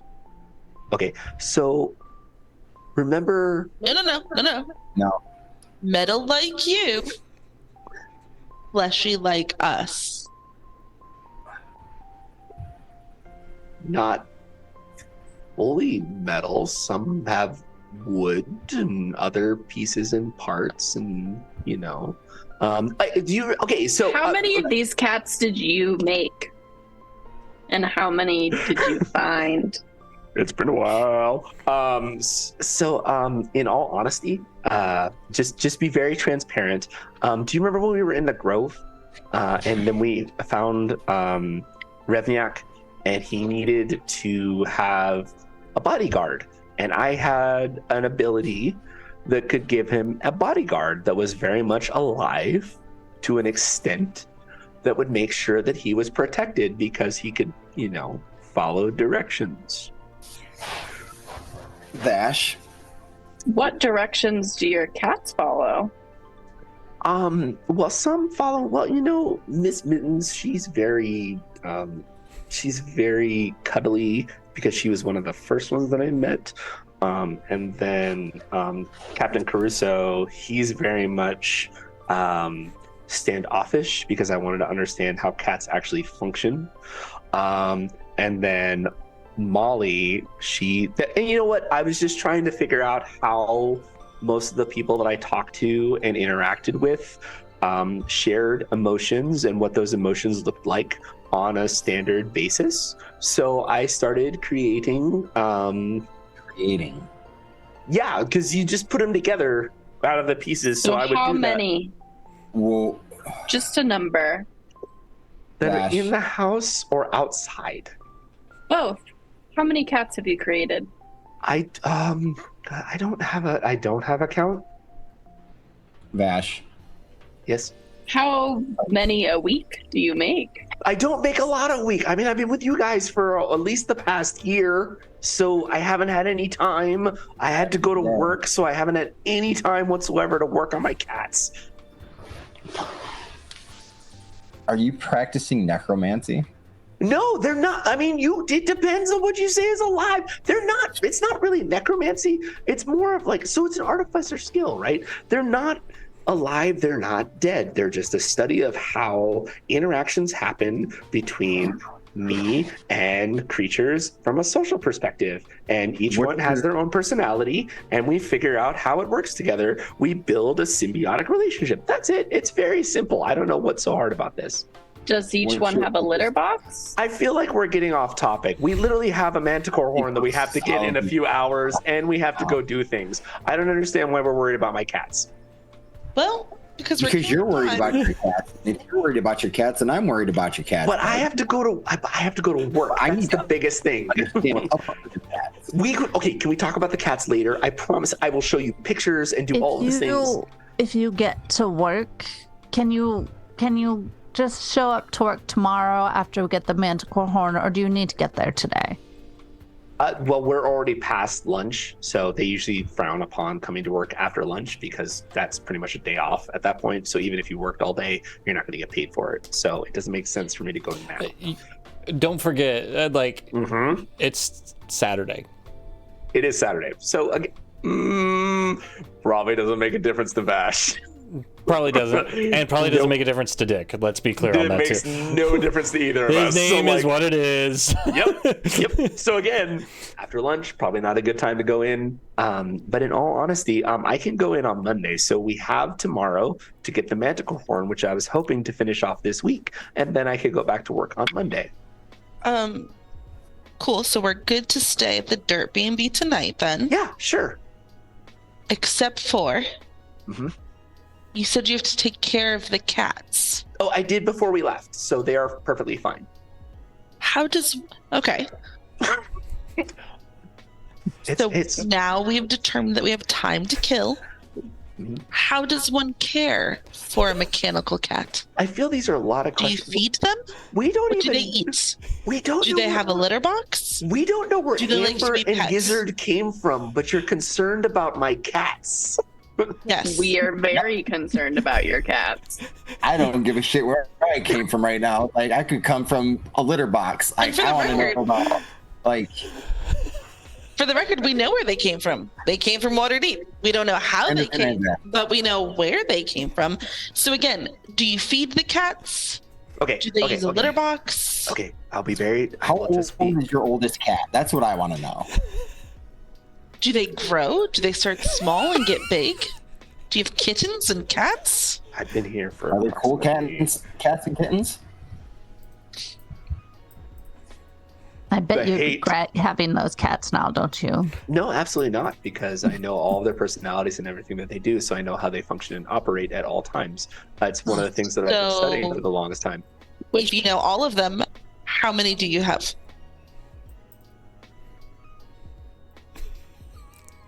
Just a number. 5. As much as an automaton could cough into out loud, 35. 35? Oh, are you in a studio? No. What are you in? A very small apartment. I don't get paid very well.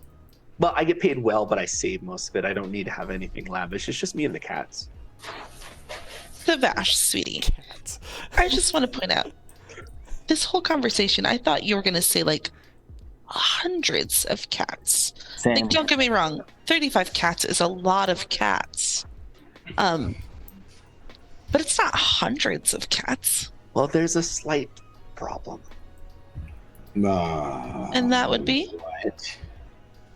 So, I also experimented with a little thing called rabbits. I'm not sure if you're familiar with those. How many rabbits do you have? Well, I originally made 2. And then the rabbits made how many of themselves? Wait, hold on. What is the definition of ownership? Hold on. what are we calling these? Correct. Animals, animatronics, whatever? I mean, they have personalities and they Sure. are... Okay. Yeah. They procreate themselves? Well, that was another thing that I was trying to experiment with to understand a little bit more about. And it turned out that 2 of them actually can't make that. So I'm actually at 37 animals in total. Okay. So only 2 rabbits and 35 cats. Yeah, so, but my entire... I feel like that wasn't your first squirrel. Okay, It wasn't. hold on. There are rules, especially to the creation of these creatures, and that's specifically is that once I bind them to somebody, they are no longer mine. They follow direction and they are bound to that person. So how many are bound to you? Oh, I have a book at home for names with animals, but I stopped keeping track. I just write down and I have a log. How many pages? Big book. So are you How many of them there? are currently in your tiny little apartment? I feel this is a lot of questions about me right now, and I'm feeling very weird. So really quickly, as this is Please, happening, Greg, save me. No. Bury him. He created this. You can't say you have 35 cats and not expect a shit ton of follow-up questions. I didn't say I had 35 cats. I was Vash. resurrecting 2 for 30. Vash, roll me a persuasion check. Okay. Okay. And I'll let somebody else decide who they want to roll against him on this. I rolled a 4. I'm going to give you advantage, Vash. Because there's something that somebody said really quick. There's something you said. You don't want me to roll. 12. What am I rolling? Yours is persuasion as well. Are you sure you don't want me to roll, Jay? Nah, let's let King Gizzard have a roll. 13. 13 versus... Are you sure? So, I'll say this. Him. You're not going to dissuade them at all, but as you say book, you realize, oh, wait, we just told this lady we're supposed to be looking for a book, and you have some stuff about the book, so you can try to change the subject, but they're definitely, we're not forcing them to change the subject. So if you had one persuasion, I was like, you're able to segue into talking about the book. Didn't even have one on this point. So Vash literally goes, you know what's funny? How about this? Once we take the Manticore horn back, and we retrieve the book that Coley allegedly did not take, and then you and Amber figure out your dynamic, whatever that is, then I will take you all to my apartment and show you my animals. Is that fair? Yes, but how do we find the book? Do I have to wait until Coley and Amber figure their shit out, or can I go before that? We can possibly go before that. Coley, what was your question? How do we find the book? Because I don't think I've ever seen it, except just now. So I have. Where have you seen it? It's actually at my office. Why is it at your office? That's a good question. I never really thought about it. It was just a decoration, I thought. So I would just walk by it. But I recognize it because I walk by it to my desk every day when I was at work. So it's... So... Is it just out in the open for the taking, or is it guarded? So guards are weird at my office. They're at the front door, they're at the back door, and that's about it. But there's a lot of security measures in our office, specifically how to get through things. Dick Stranglethorn is very big on security, 100%. So they don't just let anybody in. And the book itself is in a safe spot and covered. But I can't tell you what security measures are around it because I've never tried to take the book. How is it covered? Glass, it looks like. Small pedestal, big piece of glass. Blocked? By glass, yes. Okay. Like, I mean, could you just lift the glass up and then get to it? Again, I have never tried, but I know my boss, and I would never try. Bash, you might have to try. New job. What if I asked you very nicely to try? Again, 37 animals for a book. Yep. Listen, you can have my logbook. Is that a fair trade? No. No. Why is this book important? We just have to give it to the lady. It's just a book. Can we just like make one? I don't. Can we find like a duplicate copy or like a second edition or something like that? Does it have to be? Yeah. So I kind of like this place, and it feels like it could be a home for me sometime in the future. Oh. So if that means I need to help this lady out to get something back for her, because that's something I've been lacking lately. I know. We talked about it in front of the shop. Okay. So what you're telling me is I need to go in and figure out how to get this book. Well, that's perfectly fine by me, because that means I have to go to work. And that means I can check in, and I think that's the best course of action.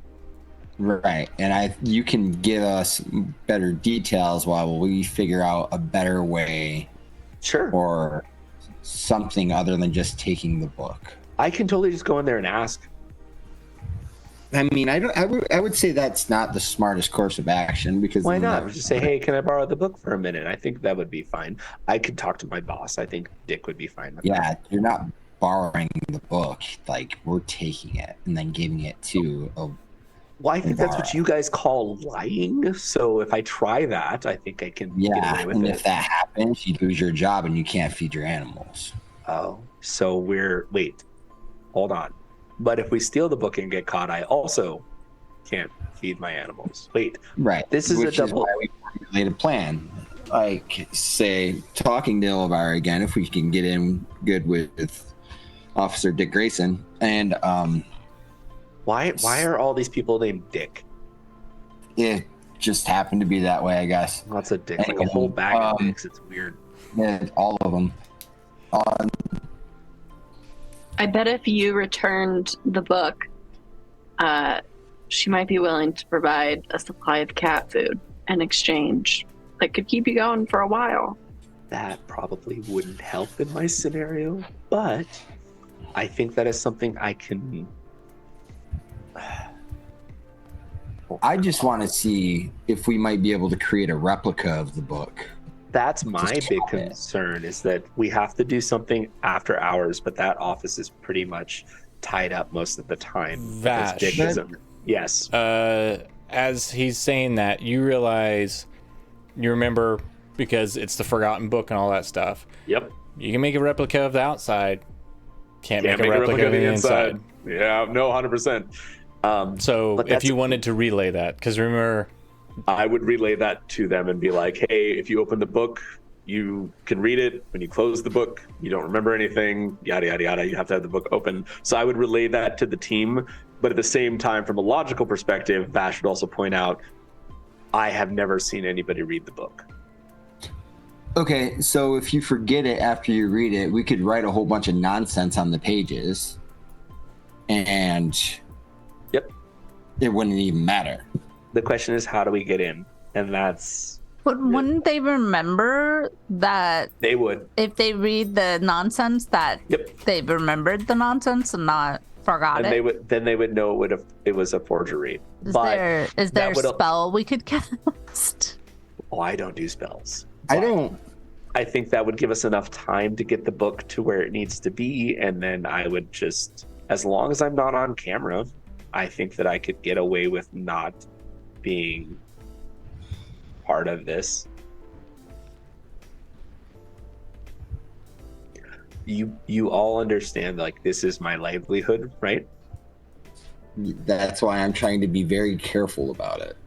So the best that I can do best I can do is like tree fitting. So the best that I can do is I can go to work on Monday after we take care of everything. Actually, hold on. We have connections now. outside of Coley's mind erasers that actually help out and give us the ability to, maybe have an advantage. We're about to bring the Manticore horn to Bobby Knocker, which would be huge. We will have a piece of it, which is huge. So maybe that would be something that could be beneficial for us to get the book if we think about how it works and figure it out from there, right?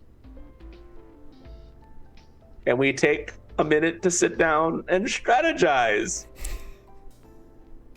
I might have a piece of the book we're looking for. Why would you have a piece of the book from Waterdeep? Do you remember when our dear friend Brian had that piece of paper or that thing in his pocket that Oh my God. the man wanted? Did you steal the piece of paper? I may have. I don't know what it said. I mean, I'm sure I've read it. You've read it, but once again, the second you fold the piece of paper back up, you forget what's on it. But you know the feeling you have whenever you read it. Like that's you kind of remember feelings and stuff like that. You remember this is important. You don't want to lose it.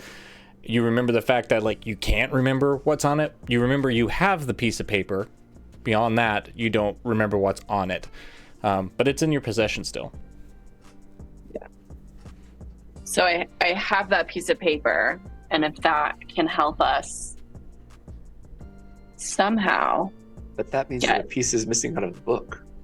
That means somebody had the book before it went into the vault or the office.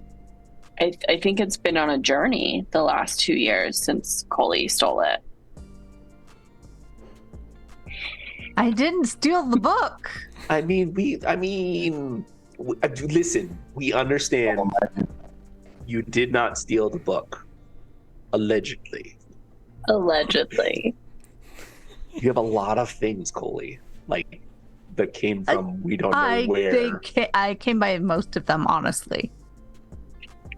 Well, if you're willing to honestly give me my item back, I would be willing to share this parchment with the group. I would be open to entertaining giving you your item back in exchange for information about the item. Sure. Okay. Did we just have a breakthrough? Are we just best friends? No, but we are negotiating is what They're we're actually doing. talking about it, as which I'm like, wow. Yeah. This is happening now. Session 7, everyone. It's all coming out. All it took was me to admit that I had 35 cats and 2 rabbits. That's all that it took, guys. Yeah, I need to see those cats. And if they it's are squashing this, we're going to do that. Mr. Mittens. Some of Mr. Mittens flies. Some of them have wings. It's a whole different. Some have spikes, tails. It's weird. Who's kneading dough? Who's a little? Who's making some biscuits? Yeah, literally. So that's a whole different story arc. I'm so excited for that. You have no idea. It's gonna be ridiculous. So okay, so Coley is willing to give over the cylinder for information? What is going on here? Sorry, back to your negotiation. I was just like, this just happened. Question. I will share this parchment with the group, but only when I get the Starfire gem back in my hand, and Coley wants information for that to happen, it sounds like. Yes, I do. So I want all of the information, and I want you to swear upon hold on, I need to ask Codex. Oh, you need a god's name? You're just like, I need a god's name. I need a god's name. Give me something. My religion is -2, so. Oh, Jesus. So you swear upon to fully offer all information in regard trying to do a whole like contract here. To the what is it called? The Star of what? She called it the Starfire Gem. You just knew it as this cylinder that has all these runes on the outside of it. It's like a wooden cylinder with all these runes, and then there's an emblem also on it of like a hammer and a wrench with a gear behind it around it too. But she just said Starfire Gem. Let's see what Ask Codex says. Oh, you won't get anything for that. Damn it. He's thinking, okay? That's her thing. If it does come back with something, let me know, because then we gotta work on that, because it shouldn't come back with anything. No. I just want to know. I need a magical document that you swear upon. Oh. Like, that's what I want. I wanted. I made up a magical NDA the last session. I'm pretty sure we can make up a magical contract if we want to. Okay. Why? Sure. Why not? Whatever the equivalent of that is, then I'm gonna need it in blood, because I want. Amber, I am your patron now. Then I'm not. I will openly admit to stealing, but I am not a liar. So I will tell you what you want to know, but you've never asked. You just stole my things while I was unconscious. I have been keeping it safe. I did not refusing steal it. to return it. That is stealing it. That is refusing to return it. Is So what do you want to safe. know? Sure. Everything. To be clear, though, also, Amber, Contract. you've only been conscious for like a week and a half at this point. Yeah. So what'd you say? I was like, to be clear, also, Amber, you've only been conscious for like a week and a half at this point. So for Coley, it's like, maybe I can trust her now. She has saved my ass a few times. I don't know. Yeah. She's alright. She's okay. Contract of iterative knowledge. Oh, that's what we're calling this? That's what Ask Codex said. Cool. That's what we're calling this. Contract of idiot knowledge. Okay, contract of iterative. Iterative. ITERATIVE. Iterative knowledge. I love Cool. it. Oh, no. Okay. Oh, this is coming back at some point. Okay. Mm-hmm. Yeah. All right. Bash points at Frankie and goes, "She was a half elf. She's an elf now."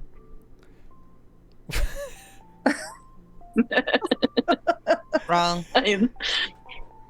The document, okay. It's like, I hate you. When someone swears upon the contract of iterative knowledge, they magically channel their knowledge and insight, granting them a heightened connection to information. The document allows the swearer to access a vast well of knowledge and divulge it fully and honestly, sharing any information within their capabilities. So basically, we're going to reimagine that just a little bit.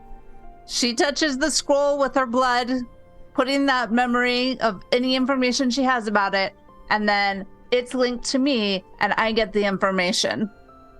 Okay. I can do that. Yeah. And then I'll give it back to you. And you share with us the... If you swear upon me on this document, drink your blood and my blood and transfer your knowledge. I picture you guys. At this point, you guys are like all around lavender mimosas, like slitting your thumb, doing contracts. Like the baristas, they're like, "What the fuck is going on here?" Yeah, no, that's okay. Coley, I discovered this hidden chamber at the library that I grew up in. There's this, I'd been digging into something for a while. I didn't know what it was. This isn't me not being clear. I've been digging into some things, and I found the Starfire Gem in a hidden chamber. No one knew it was there, including the librarian, who I don't want to get into those details right now because I don't think it's that important, but someone broke in and stole that gem after we found it and took everything from me, including that gem. all I know about it is that it's said to hold the essence of a long-lost celestial being. And when you have this gem, it may have the ability to grant untold wisdom and unlock certain abilities. This was stolen. I started to hunt down these people, and I had a lead on who these two people, or it's a dwarf and a gnome, may have been. And they used the Starfire gem to create something else. And I had recently had this lead, and I was chasing them down, and then I woke up here. Does Vash hear any of this? Well, I don't know. Yeah, I'm like telling everyone. You're telling everybody? Yeah. Yeah, I'm telling everybody. So, when the day we came here, you were running from the gnome and the dwarf? Because you had the gem at that point. Yes, I did. Who were you running from? So you stole it back? Like somebody stole it from you, and then after you found it, and then you stole it back? I was working on stealing it back. And how did it get here? No, she had it. Yeah, I had it. She had stolen it, taken it, but away. It's like literally she was getting away whenever she ran into you, King Gizzard. So you were running from the gnome and the dwarf. Running from the scene of the crime. Not and it was called the Starfire gem. Yep. I'm just taking notes. Yeah. Yep. Yes. And I know that this dwarf and gnome created the Echo of Divinity, which in its own way might cause us more problems or cause someone more problems. It'll amplify anyone's magic tenfold just by having that on you. So what does the Starfire gem do itself? If the gem of divinity or whatever it was called amplifies magic, does the Starfire gem do the same thing? It doesn't amplify, it unlocks. So if you have that ability somewhere in you, and maybe you don't know about something that you're able to do.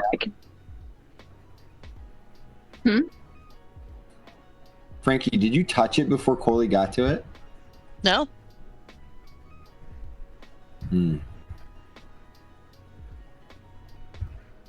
Okay. I still haven't seen it. Yeah, because whenever it happened, the only two people that saw it were Coley and Vash. So I still don't know what we're talking about. No, I saw something shiny because I failed my check. I saw something shiny go into Coley's pocket. Yeah, well, you passed it enough to see that because you caught the symbol on it, all that stuff. Oh, did I? Yeah, Oh my God. Hold on, let me get my... Yeah, I did. Yeah, you passed. Nobody else did. Noted. So you saw her full on pull it in there and stuff. I think to clarify, because Amber just a little bit on, like, the cylinder itself has the Starfire gem in it, and the cylinder itself is the Echo of Divinity. Okay, I did not. Yeah, thanks. That's fine. Cool. Okay, it was funny. I remember I adjusted her notes just slightly. And added that. So yeah. Can they be separated from each other? They ought to be. That's a good question. Does that make them like no longer usable? The Starfire gem created the Echo of Divinity, so I don't know if you separate those items, that if the Echo of Divinity still works, but the Starfire gem will still work separate from the Echo of Divinity. The Echo of Divinity will still work separate, or you don't know? I don't know. Think of it as like a lightsaber, where you have the kyber crystal in the middle. The Echo of Divinity is the thing, and then the Starfire gem is what's running the Echo of Divinity inside of it. So if you remove the Starfire gem, you still have a Starfire gem, but then the Echo of Divinity won't work. So why do you want it? Because it's not yours. Oh, no, I didn't say I wasn't going to give it back. I want to know why you want it. You said you would tell me everything. She's not I saying did. right now, like, why. That's what she's saying. I've dedicated my whole life before now and waking up in this to researching, and this is what it brought me to. And there's more to look into with this, but I need the Starfire Researching gem. what, though?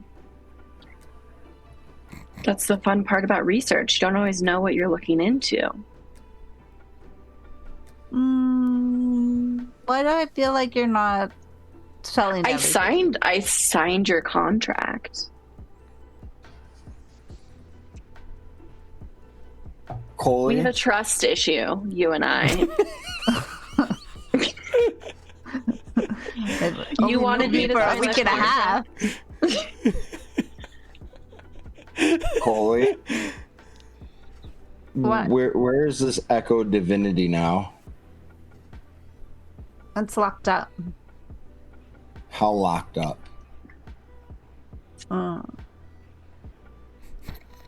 Fairly Pretty locked up or kind of locked up? Like in your shop locked up, or like in a safe spot locked up? Or like in your pocket. Oh, a pocket locket. Yeah, no, like a Polly Not pocket. in my pocket. You signed the contract, Coley. She's met her side of it. I said, you need to think through your negotiations. I said I would give it over. I didn't say when. Oh, God. Then I will not give over that piece of paper that's going to help us get the book, and you're the one on the hook for that. So that's fair. I just don't feel satisfied with my answer yet. This is so mean. I don't know what to tell you. I want to know what you want with this cylinder. Like why you were researching it. Why you want it? I love how you want to use murdered to get it. So I would like that back so that I can follow through with the retribution that is owed. Fair enough. That is a good reason. That's a good motivation. I'm glad it checks out for you, Coley. Holy moly. Okay, I'm going to reach into my bag and I'm going to be like, there you go. It was in your pocket. Well, it's not in my pocket. It was in my bag of holding. Thank you. Locked up? This is your definition of locked up? Well. Hold on, the best response ever. Well, what is locked up? Like, it was in a bag of holding, so that's pretty much a way. I was going to say, to her credit, until this moment, she didn't know it was something called the Echo of Divinity. This is totally it was just a wooden tube. Yeah, but my bag of holding, I had it spelled so that it's against thievery. Oh, nice. Nice. Yeah, Smart. only I can reach in and get something from it. And you actually have to call something out of a bag of holding. You can't just reach in and grab whatever. You have to actually summon the thing if you know what it's called. Exactly. Which might be the reasons why it's been stuck in her bag. She didn't know what it was up until she didn't now. know what it was. She could have called that. Weird random thing that I stole from Amber. Come to me. Tube cylinder. Shit. Thundercats. Oh, like, please come here. Chad. Damn it. Chad. Just trying for a name at this point. Wait. Okay, hold on. Before we continue, so I know where we are at in this scenario. All of us are standing out here having this conversation in the middle of the streets. Amber and Coley had the conversation. We've already gone through my cat conversation. I pictured you guys went to another bistro and had... We went to another bistro. Yeah. Frankie, I'm sure is drinking at this point. We've been drinking. But it's been getting a little heated. Cutting fingers, swearing in blood, making pacts. It's great, guys. This is a weird D&D night. And so does Coley actually produce this thing, this Echo of Divinity, to give to Amber? Is that actually happening? Yeah, that's what I just heard. So as that happened, you notice like the tint of my skin goes like 2 to 3 shades slightly gold-er. Just adds a little bit of color as I'm taking this item back. Do I notice anything about the item, Greg? Can I roll a precision check? Can I roll a history check to see if I recognize anything about the item? Yeah. Does a 23 work for you? I found one of your cats. Yeah, that's one of them. It's weird. That's the one that sits on my sink, and it just does this all day. It's a repetitive process. You saw that, and you're like, I wanted to practice high fives. Again, one of those things is like, I just wanted it to wave to me. Yes. Vash, you see it, and don't recognize.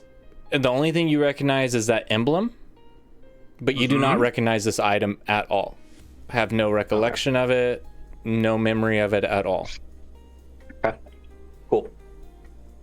But you do recognize that symbol. I do recognize the symbol. Yep, 100%. You've seen it. You've seen it in multiple other places at times. Sebastian goes, can I take a picture of that really quick? No. But why? Oh, I haven't had enough time with it. It was stolen the day after it was found. It was kept for safekeeping. Oh, at that time I actually wasn't referring to you. What? I was referring to the people who murdered my entire family. This isn't about, it's not all about you, Coley. The whole thing's up. 100%. This is what's happening at the bistro, though. It's like Amber's like, no, it was taken from me. I was keeping it for safekeeping. This is the greatest bar conversation ever. Like, can we get some peanuts and like some pretzels? Because this is getting deep. But I just need to. That symbol looks very familiar. Is it possible? I just want to kind of do some research on it. I don't need it. I don't need to hold it. You could just hold it up, and I just take a picture really quick with you, because I don't have many pictures of you. As long as you share what you find I can share the about photo. it. You don't have a phone. The information. I do. Oh, the history. You gave me one. I did give you a phone. You have one, and so does Gizzard. He just doesn't know how to use his. So I'll just take a picture of it with you, and then I can do some research, and then I will give you the information that I find out. My office is really good about this type of information, so I can go and. So are you going to be sharing this information with your office as well? Sharing with. I have ways around not sharing with. That's how I do a lot of side projects. Your boss and your job can know nothing about this. Pretty sure this is the least of my worries, considering I have to get a gigantic Bible from a book of whatever out of my office and not get fired. Yeah. I just want a picture so I can Google it. Okay. Thank you. So, Vash. Thank you so much. I appreciate that. Mm-hmm. Okay, so then, Greg, when I pull out the paper, I can read it out loud, right? I'm not. I'll do one better. Yes, you can read it out loud, and boom. Okay. There's the piece of paper for everyone in the Discord channel. Perfect. Fat Loots. I was literally waiting for you to be like, I have it. Which I have the physical one around here somewhere. There it is. I had it folded up. All of us are like, everybody shut up and just read. God. I'll read it because it's my shitty cursive handwriting. You have to share it with the stream. Like, they can't read it. I can read it as Amber. There you go. It's like, there hidden mist shadows, emerald eyes peer, a fiery crown, time draws near. Blood so pure, the key shall bear, unlocking realms where none may dare. When night meets sun and cosmic embrace, converging paths, secrets unlaced. When darkness swells and anger is subdued, the portal open and ancient powers renewed. What portal? That feels ominous. Yeah. And we still don't know how King Gizzard and I got here, but I think we can assume a portal is involved. That makes sense. So I wonder... Things involved too.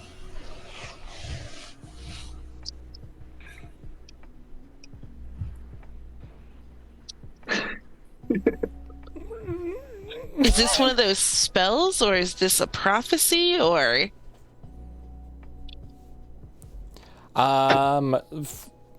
Give me whoever wants to give me an Arcana check. I just had this visual of just all of us sitting at the table, 21. rowdy. Jesus. 12. Amber, you know this is a prophecy and not a spell. You say Arcana? Yeah. I got a 23. Yeah. 17. Anybody over 15, you got the fact that this is prophecy. Like, this is not a spell. This isn't set up like a spell or anything like that. This is a prophecy, which prophecies are interesting because sometimes prophecies, everything is kind of cloaked in the way that it's said, and a lot of times it can reference things that have already happened, but in referencing something that's happened, it's also something that might happen in the future as well. And so sometimes there's layers to all of this and the understanding of when and what's going to happen with it. And yeah, if you find somebody that can help you understand it, they might be able to give you a better understanding of what is behind the prophecy. Is this something we should take to Zara? I feel like the table just got super quiet. Like when the paper came out, the thing came out, like, and everybody oh just shut shit, up. this is we're ominous. Like, oh, this is happening. And we're like, oh, we're in some shit now. Cool. Do we know the relationship between the wood elves and the dark elves at this moment? Since I stole it. You would know. You would know a relationship of that stuff back in like Forgotten Realms and Faerun area, but here you don't necessarily know their tide or connections. Coley and Vash would be the only two that might know kind of the difference between the underfolk and the people in Central Park and the various factions and their feelings between each other. I just want to make sure they're not going to snitch if we do go back to her. Not telling. Wait, another NDA. Yeah, always. Here's what I would say. Roll an insight check and don't roll low.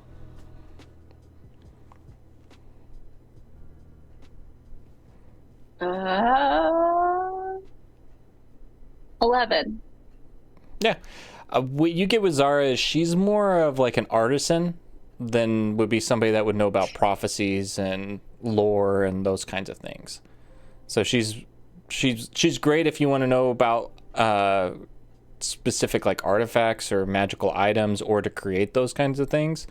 But as far as like interpreting a prophecy, she might not be the best person for that one.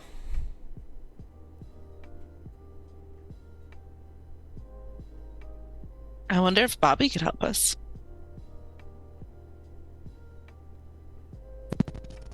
Would Bobby help us?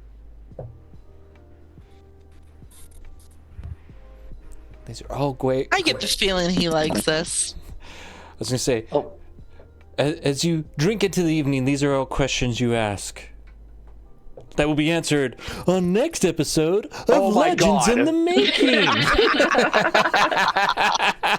You suck. I felt like it was a good ending point as everybody's like, what the fuck is going to go on? How do we handle this? There's an Echo of Divinity, a Starfire Gem, a prophecy that as soon as we close the piece of paper, we forget what it says. Vash has cats? What the hell? Vash has cats? Right? and 2 rabbits that don't procreate. What's going on here? They certainly tried. We gave them the good old college try, and it did not pan out. So for science, but that's a whole storyline. Good night, all future people who are watching this, probably ourselves. Great talking. Good. Bye. Bye, Hank.